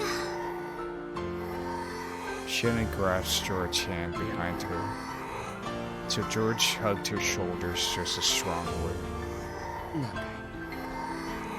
最後に愛してるって聞かせてください。ああ、さよ。僕は君を永遠に。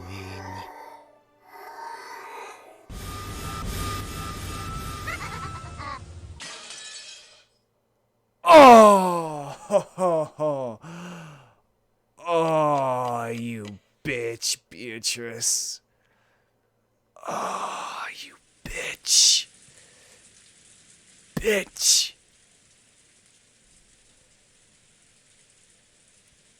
Didn't even let him say it.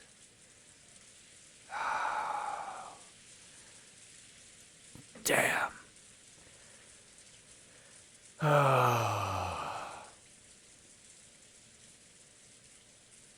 Okay. I think we learned quite a bit from that. Kinzo was after Beatrice. That's what it is. It's lust that fuels him. That he wants Beatrice all to himself. Just because of lust. That's the only thing that would make sense, and the reason why Beatrice hates love so much is one, that it always ends in disaster, and two, that love, there's no love. There's only just lust. Nothing more. Who cares about the soul, the personality? It's all about the flesh. That's what she believes. And must be what she experienced as well.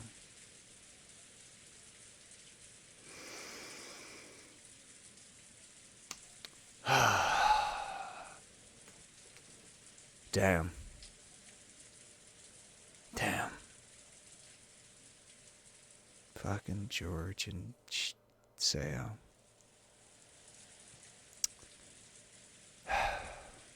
After Genji finished his weight meal, he went out to do the nighttime rounds inside the mansion. He ate in some reheated soup that Goda had made, along with some random leftovers from the refrigerator. Those were all things Goda had made himself, and were of course delicious. He had half-heartedly gone to ask Rosa and the others what they would do for dinner, but he'd been yelled at by a voice telling him that the canned food they had would be enough, and the door wasn't even opened for him. So, ironically, the servant Genji was able to eat a more delicious meal. But why was it that Genji wasn't afraid to do the rounds all by himself? Even though all of those crimes had been committed and many people had already met a brutal end.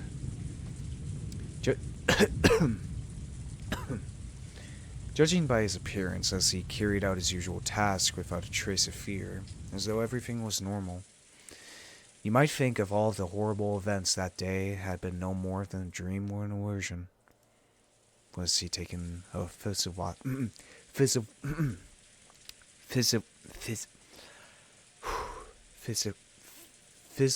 philosophical view, or had he just accepted his fate? Genji must have considered it a virtue that, when the fate that awaited him was unavoidable, he carried out his duty systematically until the last moment. The depths of his heart would probably remain hidden for all eternity, unless he spoke of them himself. He had returned his master key to Rosa, so the places he could reach were extremely limited. All he could do was walk around the hallways, checking to make sure all the windows were closed. That probably made his rounds go a lot faster than usual.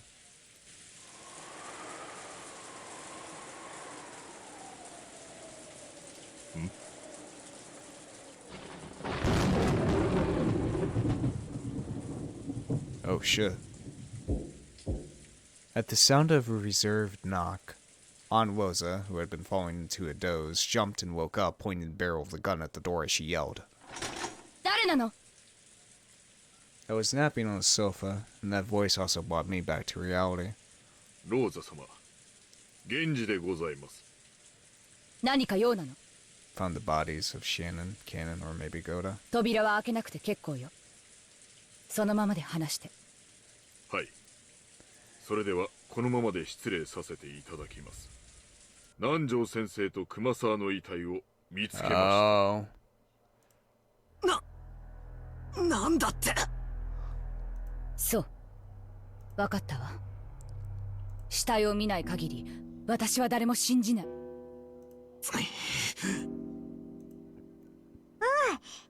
大丈夫だよ、バトラー。マリアといれば絶対に大丈夫。Maybe my face seemed to be darkened with anxiety. Maria grasped my hand with her small hand and spoke softly, trying to give me courage. Since it was Aunt Rosa's job to ready the gun and stand guard, it fell to me to remove the barricade of sofas. When I finished, I took a backward glance of Aunt Rosa, who was pointing the barrel of the gun over my shoulder, and opened the door. ケンジさん、二人の死体はどこに？中庭です。ご案内いたします。バトラ君待って。念のため部屋の戸締まりを確認していくわ。ちょっと待ってね。Aunt Rosa called to me to halt to prevent me from going on ahead and began to carefully check the locks in each of the windows. But those locks had already been checked once. It felt kind of unpleasant, as though she suspected that I might have secretly locked them when she wasn't looking. No, maybe Aunt Rosa was right to be this cautious.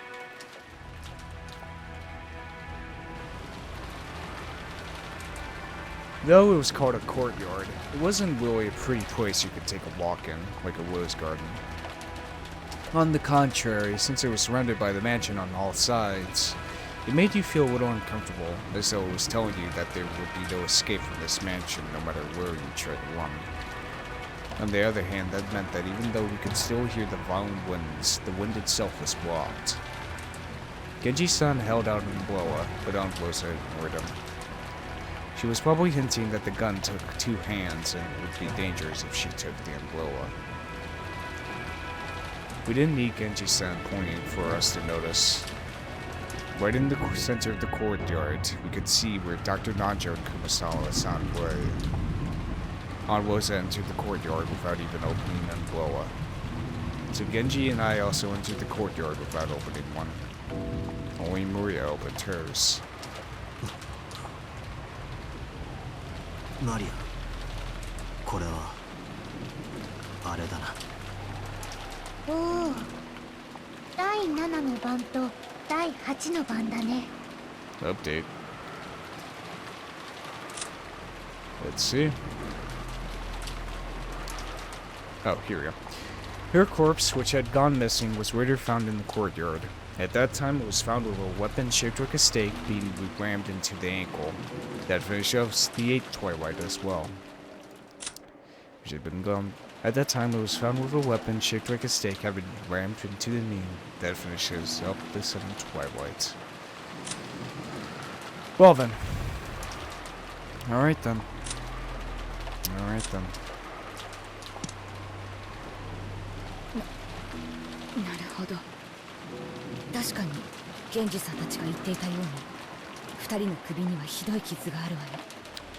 So, when I first read the Twilights, I always thought that the stab the ankle or something like that always meant like it has to be the killing blow. I guess it can just be applied post-mortem as well. すごく鋭利な。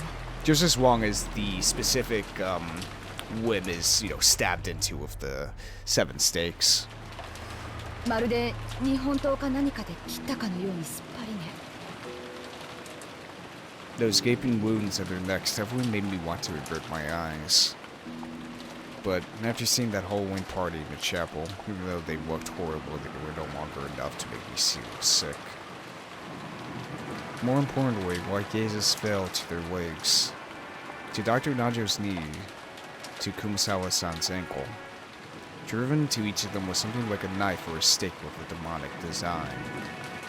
It must have been the same as the thing that pierced Jessica's back. これは何なの？ジェシカちゃんの時と同じね。何かオカルトの儀式のつもり。わかりません。彼らの遺体を最後に見た時にはこのようなものはありませんでした。使用人室から運び出された後にやられたのでしょう。 The one stuck into Dr. Najo's knee was still standing erect, but the one that had been thrust in Kumasawa-san's ankle might have been a little shallower. It had come out and fallen over. So by looking at the one that had fallen over, for the first time I realized it wasn't a knife, but something like a stake. Its full length was probably about 30 centimeters. It was probably made out of bronze or iron or something of the sort. Even without touching it, I could tell it had some weight to it. It was composed of a grip and a cone-shaped part, and it was obviously made to a piercing weapon. Maybe it was like a miniature version of those lances Western knights used on horseback. The spiral-shaped ditches in it made it also look like a small drill. However, the grip had an occult design modeled off a demon or something. So, instead of a weapon used in war, it felt like something that would be used in a ceremony to offer up living sacrifices. 間違いない。生贄のつもりなんだな。第7の番に膝をえぐりて殺せ。第8の番に足をえぐりて殺せ。待てよ。それじゃ第4、5、6の番が抜けちまう。まさか。 Well, of course. Why is Genji-san alone? If something like this has happened, why aren't George Aniki, Goto-san, and Chen-chan here? Why was Genji-san alone? どういうこと？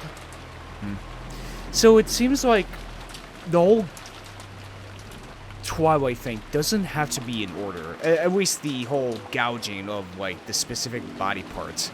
It doesn't have to be, like... Well, I mean, We don't know when exactly Kumasawa and Najo were stabbed in like the ankle or the knee. So it could have been done after, George, Shannon, and Goda all died. So who knows? ジョージ君たち3人はどこへ行ったの？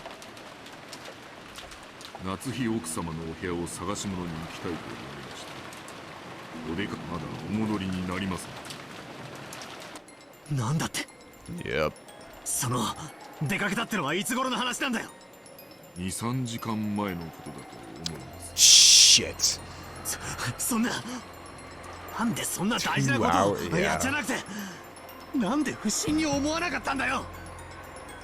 常に一人使用人は待機していなくてはなりません。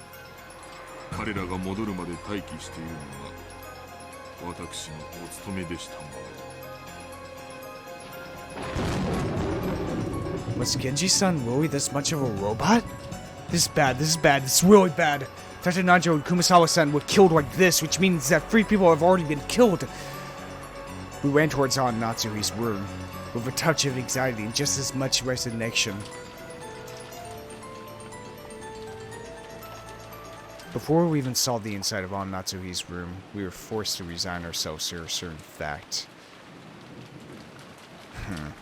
On that door was a bizarre scribble. No, filth. Anyway, the room was in an ordinary state, and without even opening the door, we could imagine what we find inside. On the face of the door, how should I say it? Handprints, done heavily with the same red paint as the magic circles from before, had banged on the door, scratched at it, dirtied it. It looked like the aftermath of a kindergartner painting the mud. Really? So once again, there's a handprint, a bloody handprint on Natsuhi's door. What the hell does that mean? Why is there it's only happened twice, but why is there a bloody handprint on Natsuhi's door specifically? I didn't know what it could mean. The bright red paint that had been splattered on was dripping down, and even though no one said it, it made us think of blood. 源氏さん、開けてください。 Hanbosa held her gun up high and ordered Genji-san to open the door. Genji-san approached it without seeming particularly troubled by that stuff on it and turned the knob. But immediately turned around, shaking his head. It was locked. Yep. At that moment, there was only one person in this mansion who could lock and unlock doors at will, Hanbosa. This time, Genji-san asked Hanbosa to unlock the door instead of the other way around. After frowning slightly for a second, Hanbosa handed me a master key and told me to open the door. バトラー君、これで開けてもらえる？そのくらいのこと、源氏さんを信用しても。Hanbosa glared at me intensely. Getting into a fight here would only make the mood turn even more sour. Without talking back anymore, I approached that creepy door and tried the knob. It didn't open. It was definitely the resistance of the lock. I stuck the master key into the keyhole. There was a slight resistance. Hanbosa told me to be on my guard, and I opened the door if I really guarded myself in any way. Here we go. And then there was a scene laid out before us that didn't betray my expectations at all.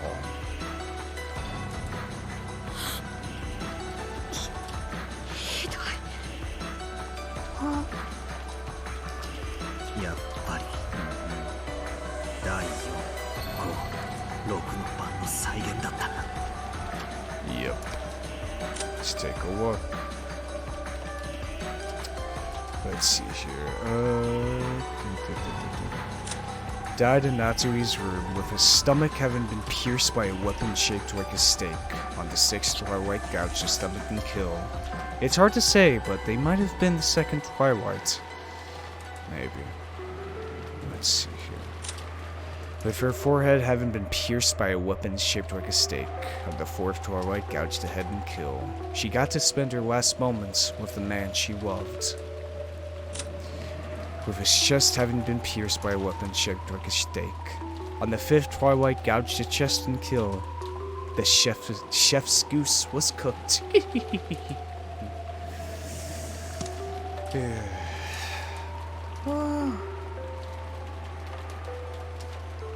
The inside of the room looked as though a robber had just broken in. Drawers had been flung open, pulled out, and had their contents thrown about all over the place, leaving the room so cluttered you'd never believe it belonged to the methodical Natsuhi. But the very first thing that caught our eyes was Goda-san's corpse lying face down right in front of the door. Right in the center of his chest, almost as though it had been struck there to finish off a vampire, was one of those demon stakes from before. Exactly how far could have reached after being stuck that deeply into his chest? Just imagine it would make anyone's chest hurt.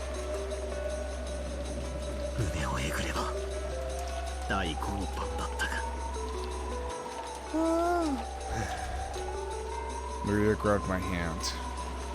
Her expression looked just as like normal, but maybe she really was afraid of this new aura in this room where three corpses lay.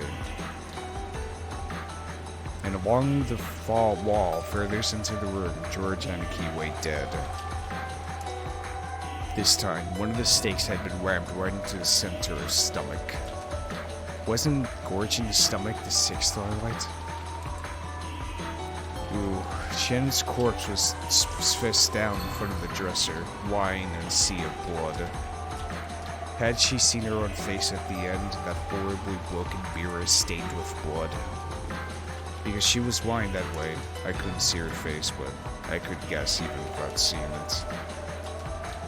Nearby in the sea of blood she lay in, a demon stake had fallen. Only the fourth twilight was left. Gouge the head and kill.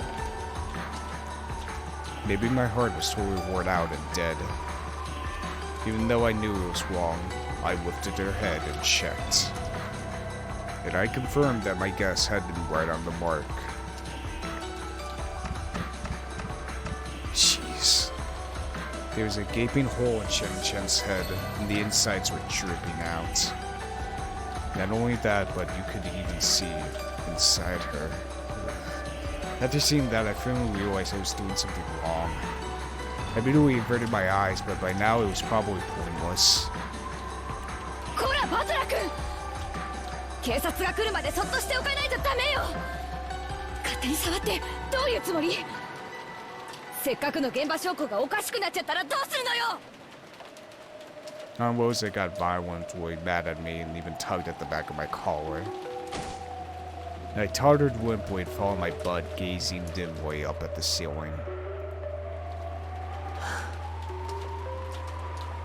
Maria.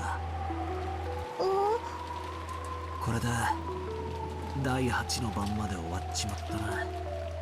第9の番って。第9の番に魔女は蘇り、誰も生き残れはしない。そっか。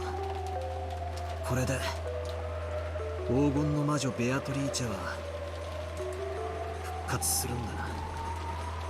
そしてなんだ、最後の第10の番。第10の番に旅は終わり、黄金の里に至るだろう。黄金鏡の扉はもうすぐ開かれるんだよ。もうすぐ。魔女は蘇り、誰も生き残れはしない。俺たちはこれから死ぬのか、それともこれで生贄の儀式は終了で俺たちの旅は終わり、黄金鏡へたどり着けるのか。何が俺たちの旅だ。俺たちは今日一日犯人を見つけよう。事態を打開しようと散々頭をひねって何も至れなかった。 And yet again, we end up at the exact same situation as last time. バカの考え休むに似たりってやつだ。そうさ、俺たちは今日一日ずっと憎悪と疑心暗鬼で自分を焼き焦がした。死んだ人間しか信用できないって言ってわざわざ3人の死に顔をここまで確認できたんです。こんな俺たちがどうして黄金鏡とやらにたどり着けるっていう。 That's right. If we couldn't resolve any of our problems anyway, it would have been so much better if we locked ourselves up the whole time without faking at all. Grandfather's the wisest of us.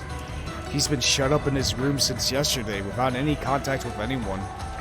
That was the right decision. Grandfather was the most correct of us all. 大丈夫だよバトラー。マリアといれば大丈夫。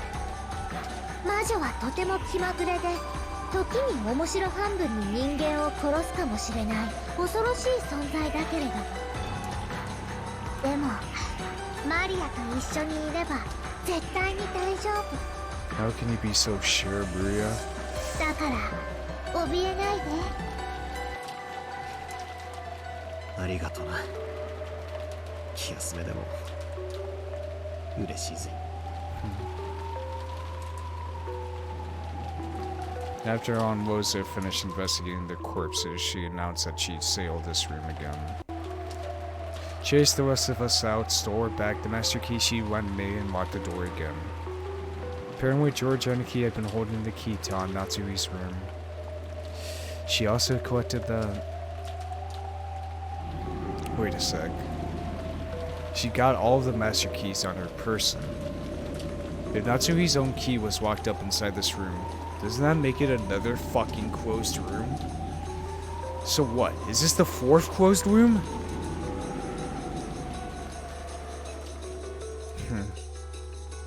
Closed room after closed room after closed room.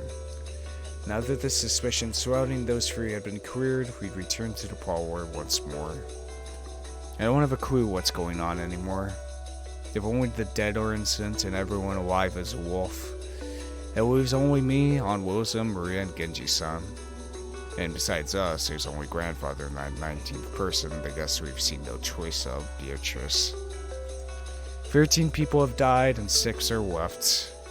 How would a wolves and sheep puzzle with only 6 people end? Even though a puzzle that started with 19 people has been reduced to 6, I can't think of an answer.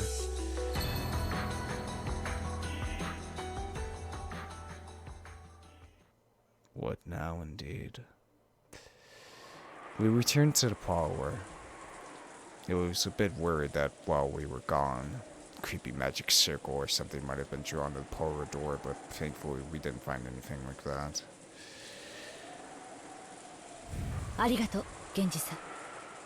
ここまでで結構よ。あなたも今日は休んでください。かしこまりました。これで休ませていただきます。おい、ローザおばさん、この状況下で源氏さんをたった一人で過ごさせるっていうのかよ。そうね。とても危険なことだと思うわ。でもならなぜ彼は無事なの？彼は3人が夏日姉さんの部屋へ向かった後、ずっと一人でいた。なのに無事だった。狼と羊のパズルよ。最も弱い立場となる孤立した羊が無事な理由は何？狼がたまたまいなかったんだろ。違うわ。それが羊じゃなかったからよ。源氏さんが狼だって言うのかよ。彼は一人で厨房にいたそうだけど、それは証明不能よ。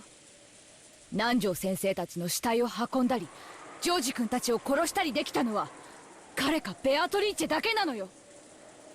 待てよ、その論法じゃ誰だって。バトラー様、お気遣いをありがとうございます。私は信頼を勝ち得るのは常に100の言い訳ではなく、たとえ信頼をいただけなくても、私は最後まで誠実でありたいと思います。源氏さん。Genji. なら決まりね。あなたが本当に無実なら、それは明日やってくる警察が証明してくれるわ。だからそれまでの間、あなたを疑いから外すわけにはいかない。 The truly innocent ones are the ones who are dead. And I feel like we're all going to be dead here soon, Woza, so, you know, maybe everyone's innocent. 長年後ろ宮家に仕えてくれたあなたにこんな仕打ちをするのは本当に心苦しいんだけれど、今夜は分かってください。そして明日になったらもう一度仲直りさせてください。 Genji-san gave his head a little small shake. 今日も明日も私は後宮家の使用人であり続けます。ご用がありましたらいつでもお申し付けください。それでは失礼させていただきます。 After hearing all that, there was nothing left to say. Genji-san bowed deeply and left down the hall.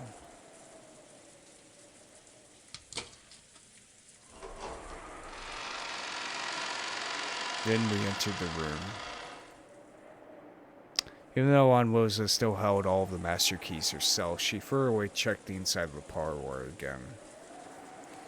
Yep, she has all the keys. She has every single one. She opened the curtains and checked again to make sure the windows were locked. As I watched, how should I say it? I felt like it didn't really matter anymore. If I said anything careless, it would turn into another fight. For a while I gazed at her from the corridor, figured I'd wait just about long enough and entered the parlor behind her. If she doesn't trust anyone but the dead, why doesn't she just go around killing everyone with the gun she's got in her hand? And then in the end she'll realize that she herself is the wolf. Then she can just blast through the head of the final wolf and close the curtain on this insane murder drama. As I thought that bitterly, I returned to the sofa where I'd been encamped before, moodily resting both my feet on the table. When I tried to do that, I found something there and stopped moving my feet. なんだこれ。 Right there, almost as though it had been addressed to me, was a Western envelope. It was that envelope from before with the seal of the one-winged eagle. And it was unopened. Wait. What is this? Who put it in a place like this and when? Until I went with everyone to check the corpses, I was sitting here the whole time. And there wasn't anything there then.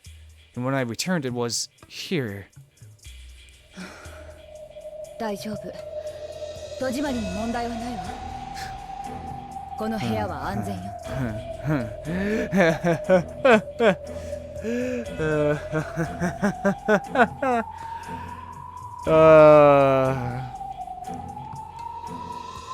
The only two people that could have possibly put this sweater here is Kinzo and Beatrice.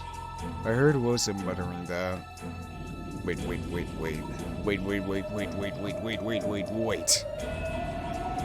We made sure this room was safe when we left it. We checked that the windows were all perfectly locked. Then we walked it up, came back, and the windows were still locked. Then wait, who put this letter here and how? Oh, the room was locked too. I opened the letter. 2 pieces of stationery came out. The first page had a magic circle drawn in it, something like blood. If I asked Maria, she probably know what it meant. And there was one on the other page. 気分の謎解きは進んでおりますか？もうじきあっさり時間切れ。第9の番はもうじき始まります。There was no mistake.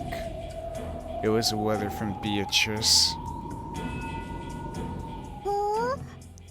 バトラ、それは？ああ、今ここに来たら置いてあった。どうしたのマリア？バトラ君、その手紙は？いや、ここに置いてあったんだ。どうしてだよ。この部屋はちゃんと戸締まりをしていたのに。どうしてだよ。どうして。マリア、いらっしゃい。Aunt Rosa closed her eyes just a little, and after thinking solemnly for a moment, told Maria to come. Maria obeyed her mother's words. As she did, something unbelievable happened. Rosa, don't point the gun at that door. Aunt Rosa pointed the barrel of the gun at me. バトラ君、あなたを狼だと断定するわ。どうして。 God damn it, Rosa! 私はこの部屋にたった今帰ってきて、そのテーブルの上に何もないことを見ているわ。そしてマリアがそのテーブルに近づいていないことも知っている。わずかな時間よ。でもこのテーブルに近づき、そして手紙を見つけたと主張するのはあなただけなのよ。 Come on, Rosa. そんなのって。いや、めちゃくちゃだ。 God damn it, Rosa. Why must we do this? なんで俺がこんなものを置くんだよ。おいおい、俺は不審なものを見つけて報告しただけだぜ。なんで俺が疑われるんだよ。あなたにしかその手紙をそこへ置けないからよ。 You sure? Come on. これは自作自演。あなたが懐から封筒を取り出し、たった今見つけたかのように振る舞った。密室の中に魔女が入って手紙を置いていった幻想を作り出すためにね。バカ野郎。またそういう考えなのかよ。そんなことで俺まで疑うのかよ。いい加減にしろ。俺は親父たちを殺されてるんだぞ。そんな俺がどうして犯人の片棒を担がなければならないんだよ。そうね。たとえ莫大なお金がもらえるとしたとしても、そんなことで肉親の命を切り売りできるような悪魔がいるなんて信じたくないわ。でもね、いるかもしれない。言い方が悪いわね。例えばバトラ君にとってルドルフ兄さんたちが親でなかったとしたら。Come on, Rosa. 何を言い出すかと思えば、親父は親父だろうが。確かにキリエさんと血縁はねえが、俺の姉貴も同然のお人だ。そこだけは聞き捨てならねえぞ、この野郎。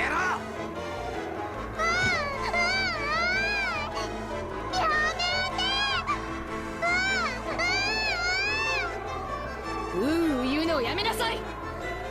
ごめんなさい。言い方が悪かったわね。確かに後ろ宮バトラ君はルドルフ兄さんの子供かもしれな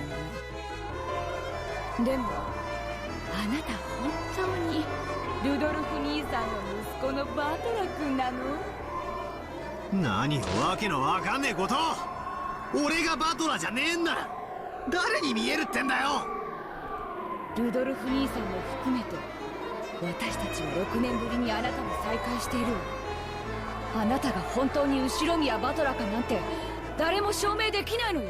Come on, Rosa. あなたは本当は後ろ宮バトラじゃなくて、後ろ宮家の財産をうまく騙し取ろうと紛れ込んだ何者かかもしれない。あなた自分が後ろ宮バトラだとはっきり証明できる。今この場で。いい加減にしやがれ。 You're really quick to point that gun at every single person, Rosa. I mean, come on.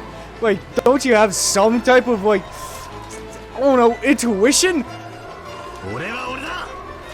後ろ宮バトラーだ。そこまで疑い出したら、あんただって本当に後ろ宮ローザなのかよ。自分は自分だ。他の誰でもね。ああ、そうだな。あんたの言う通りだぜ。死体、そこまで言うなら反論させてもらうぜ。ジョージの兄貴たちが死んでいた夏日おばさんの部屋に鍵がかかってた。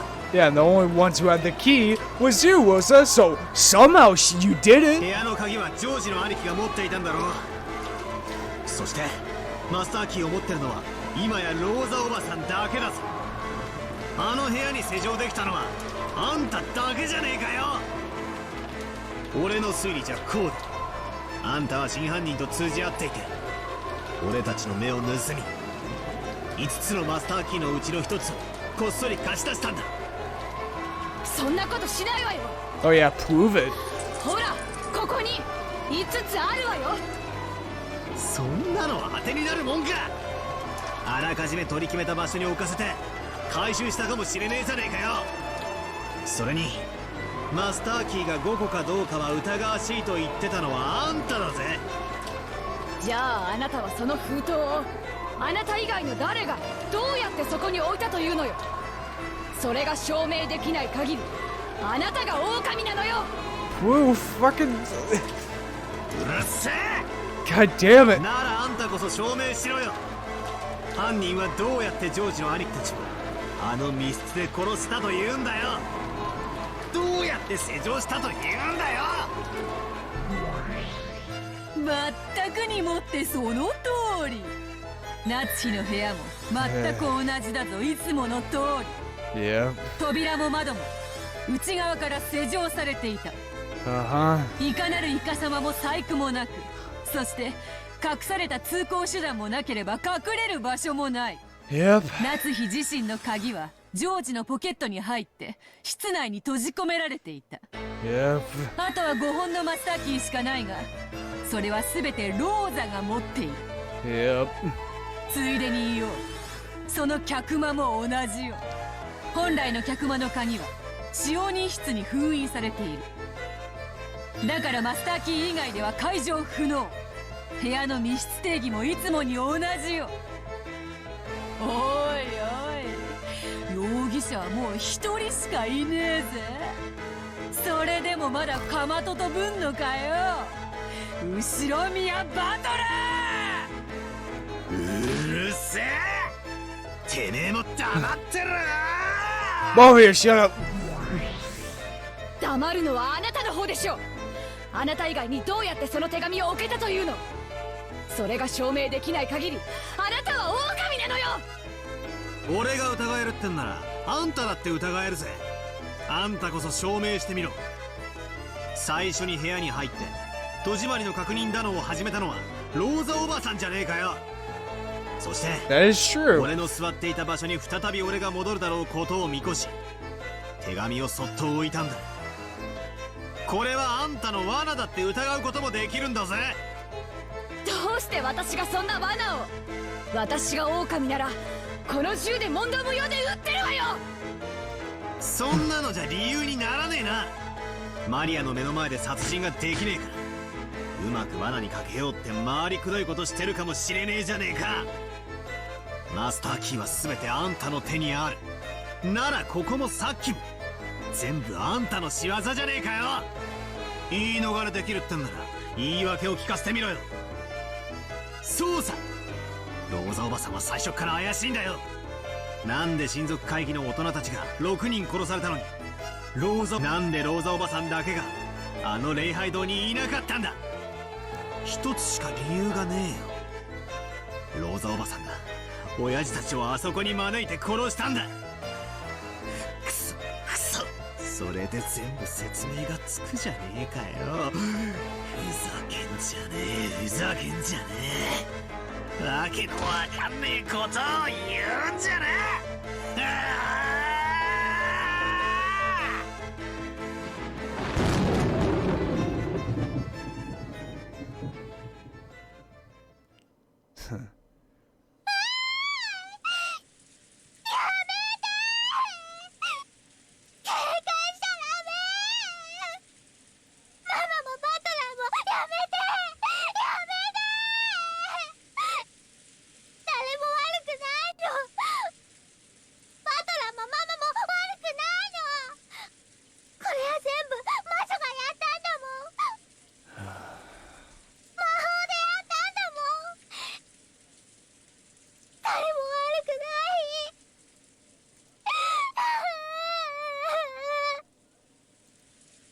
Maria thrust herself in between Onlo's and me as the blood started rising to our heads.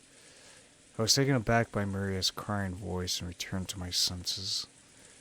I had acted shamefully just now, my eyes filled with tears.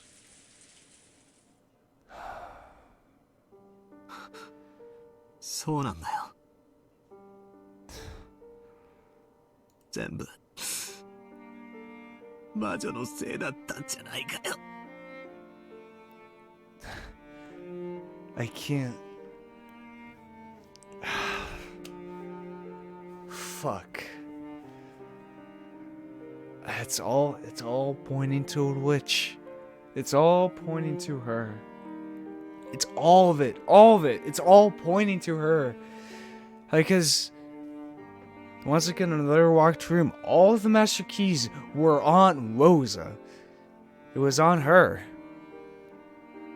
Goda and Shannon died.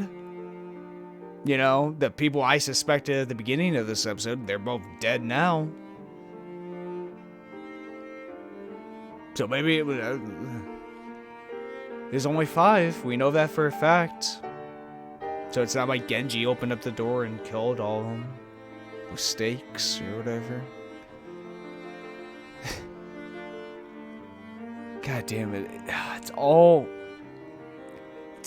of it. All of the evidence. All of it. It's so obvious. I'm in a corner. And there's only one thing to suspect. But Kinzo, we don't know what happened to Kinzo. We still don't know fucking what Kinzo's up to. We don't even know if he's dead or alive.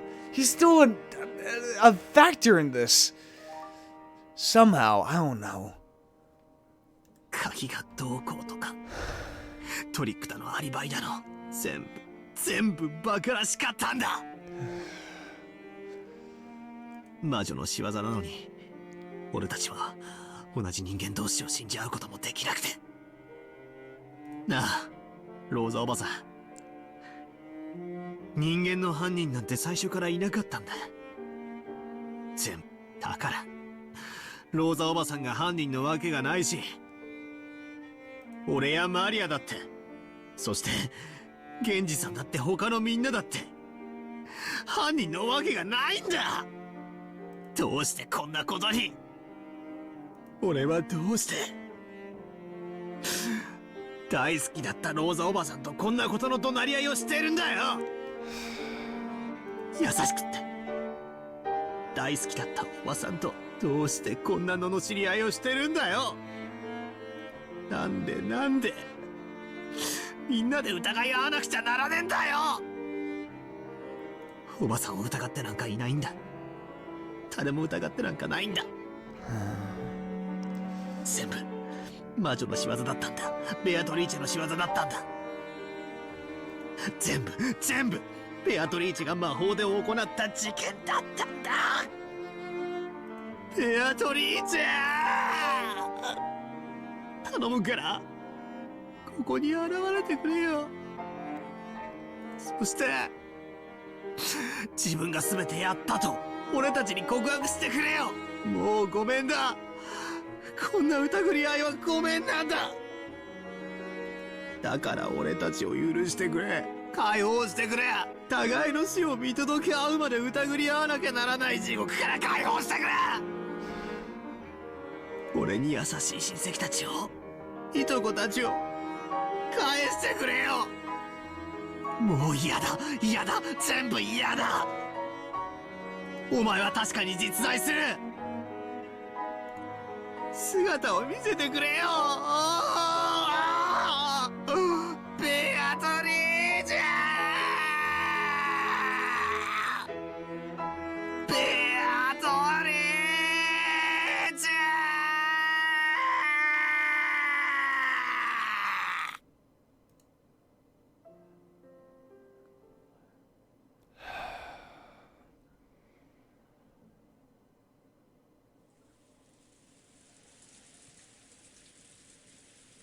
Kinzo. 私をまだ生きているのか。 I want to end it here. Yeah, this is a good spot to end it because we're getting really close to the end of this, of episode 2, and I kind of want next episode to be like finishing up episode 2 with, you know, the whole tea parties and whatever. But shit, man, it's God damn it. It really Fuck. I'm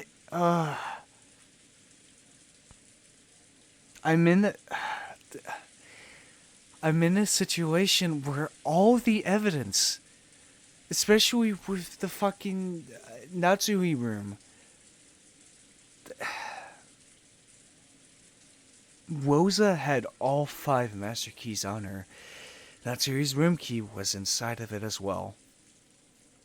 Nobody, not a single person, could access it besides Rosa. No one else. Not a single other person. I don't know. Maybe Kinso had a fucking way to do it. Maybe, I don't know. I'm giving... Yeah, this episode is definitely driving me into a corner. Like... It's so easy. It's so easy to accept that it's magic. Especially in this episode. Since we've seen 3 scenes of... quote-unquote... magic. You know? And it... Is it real... Now... Is the point of this episode forcing the viewer to accept magic in order to continue on? Is that it? Am I just fighting against the outcome of the story? Or the fighting against this mechanic for no reason? Because I don't know. I don't know. And that's so beautiful about this novel, this game, is that I don't know if I am supposed to accept it or I am supposed to deny it. Am I supposed to accept it and then we go on from there? Or am I supposed to continue deny it and be correct in that line of thinking? I don't know. I don't know. I don't. Like, this game has... This is the most uncertain piece of fiction I've ever experienced. Which I don't know what to, like, believe. What to, you know... what road to go down. But I feel like I'm in the corner now. And it's either accept it or die denying it. I don't know. I don't know, but by God am I loving it. And I hope you guys are loving it too. So if you enjoy this type of content, hit that subscribe button. If you liked it, hit the like button. When you tell me something, put that in comments below. Check out Discord too, right out in. On my Twitter, check description below. And yeah, this has been Voidlego. I'll see you guys next time. See ya!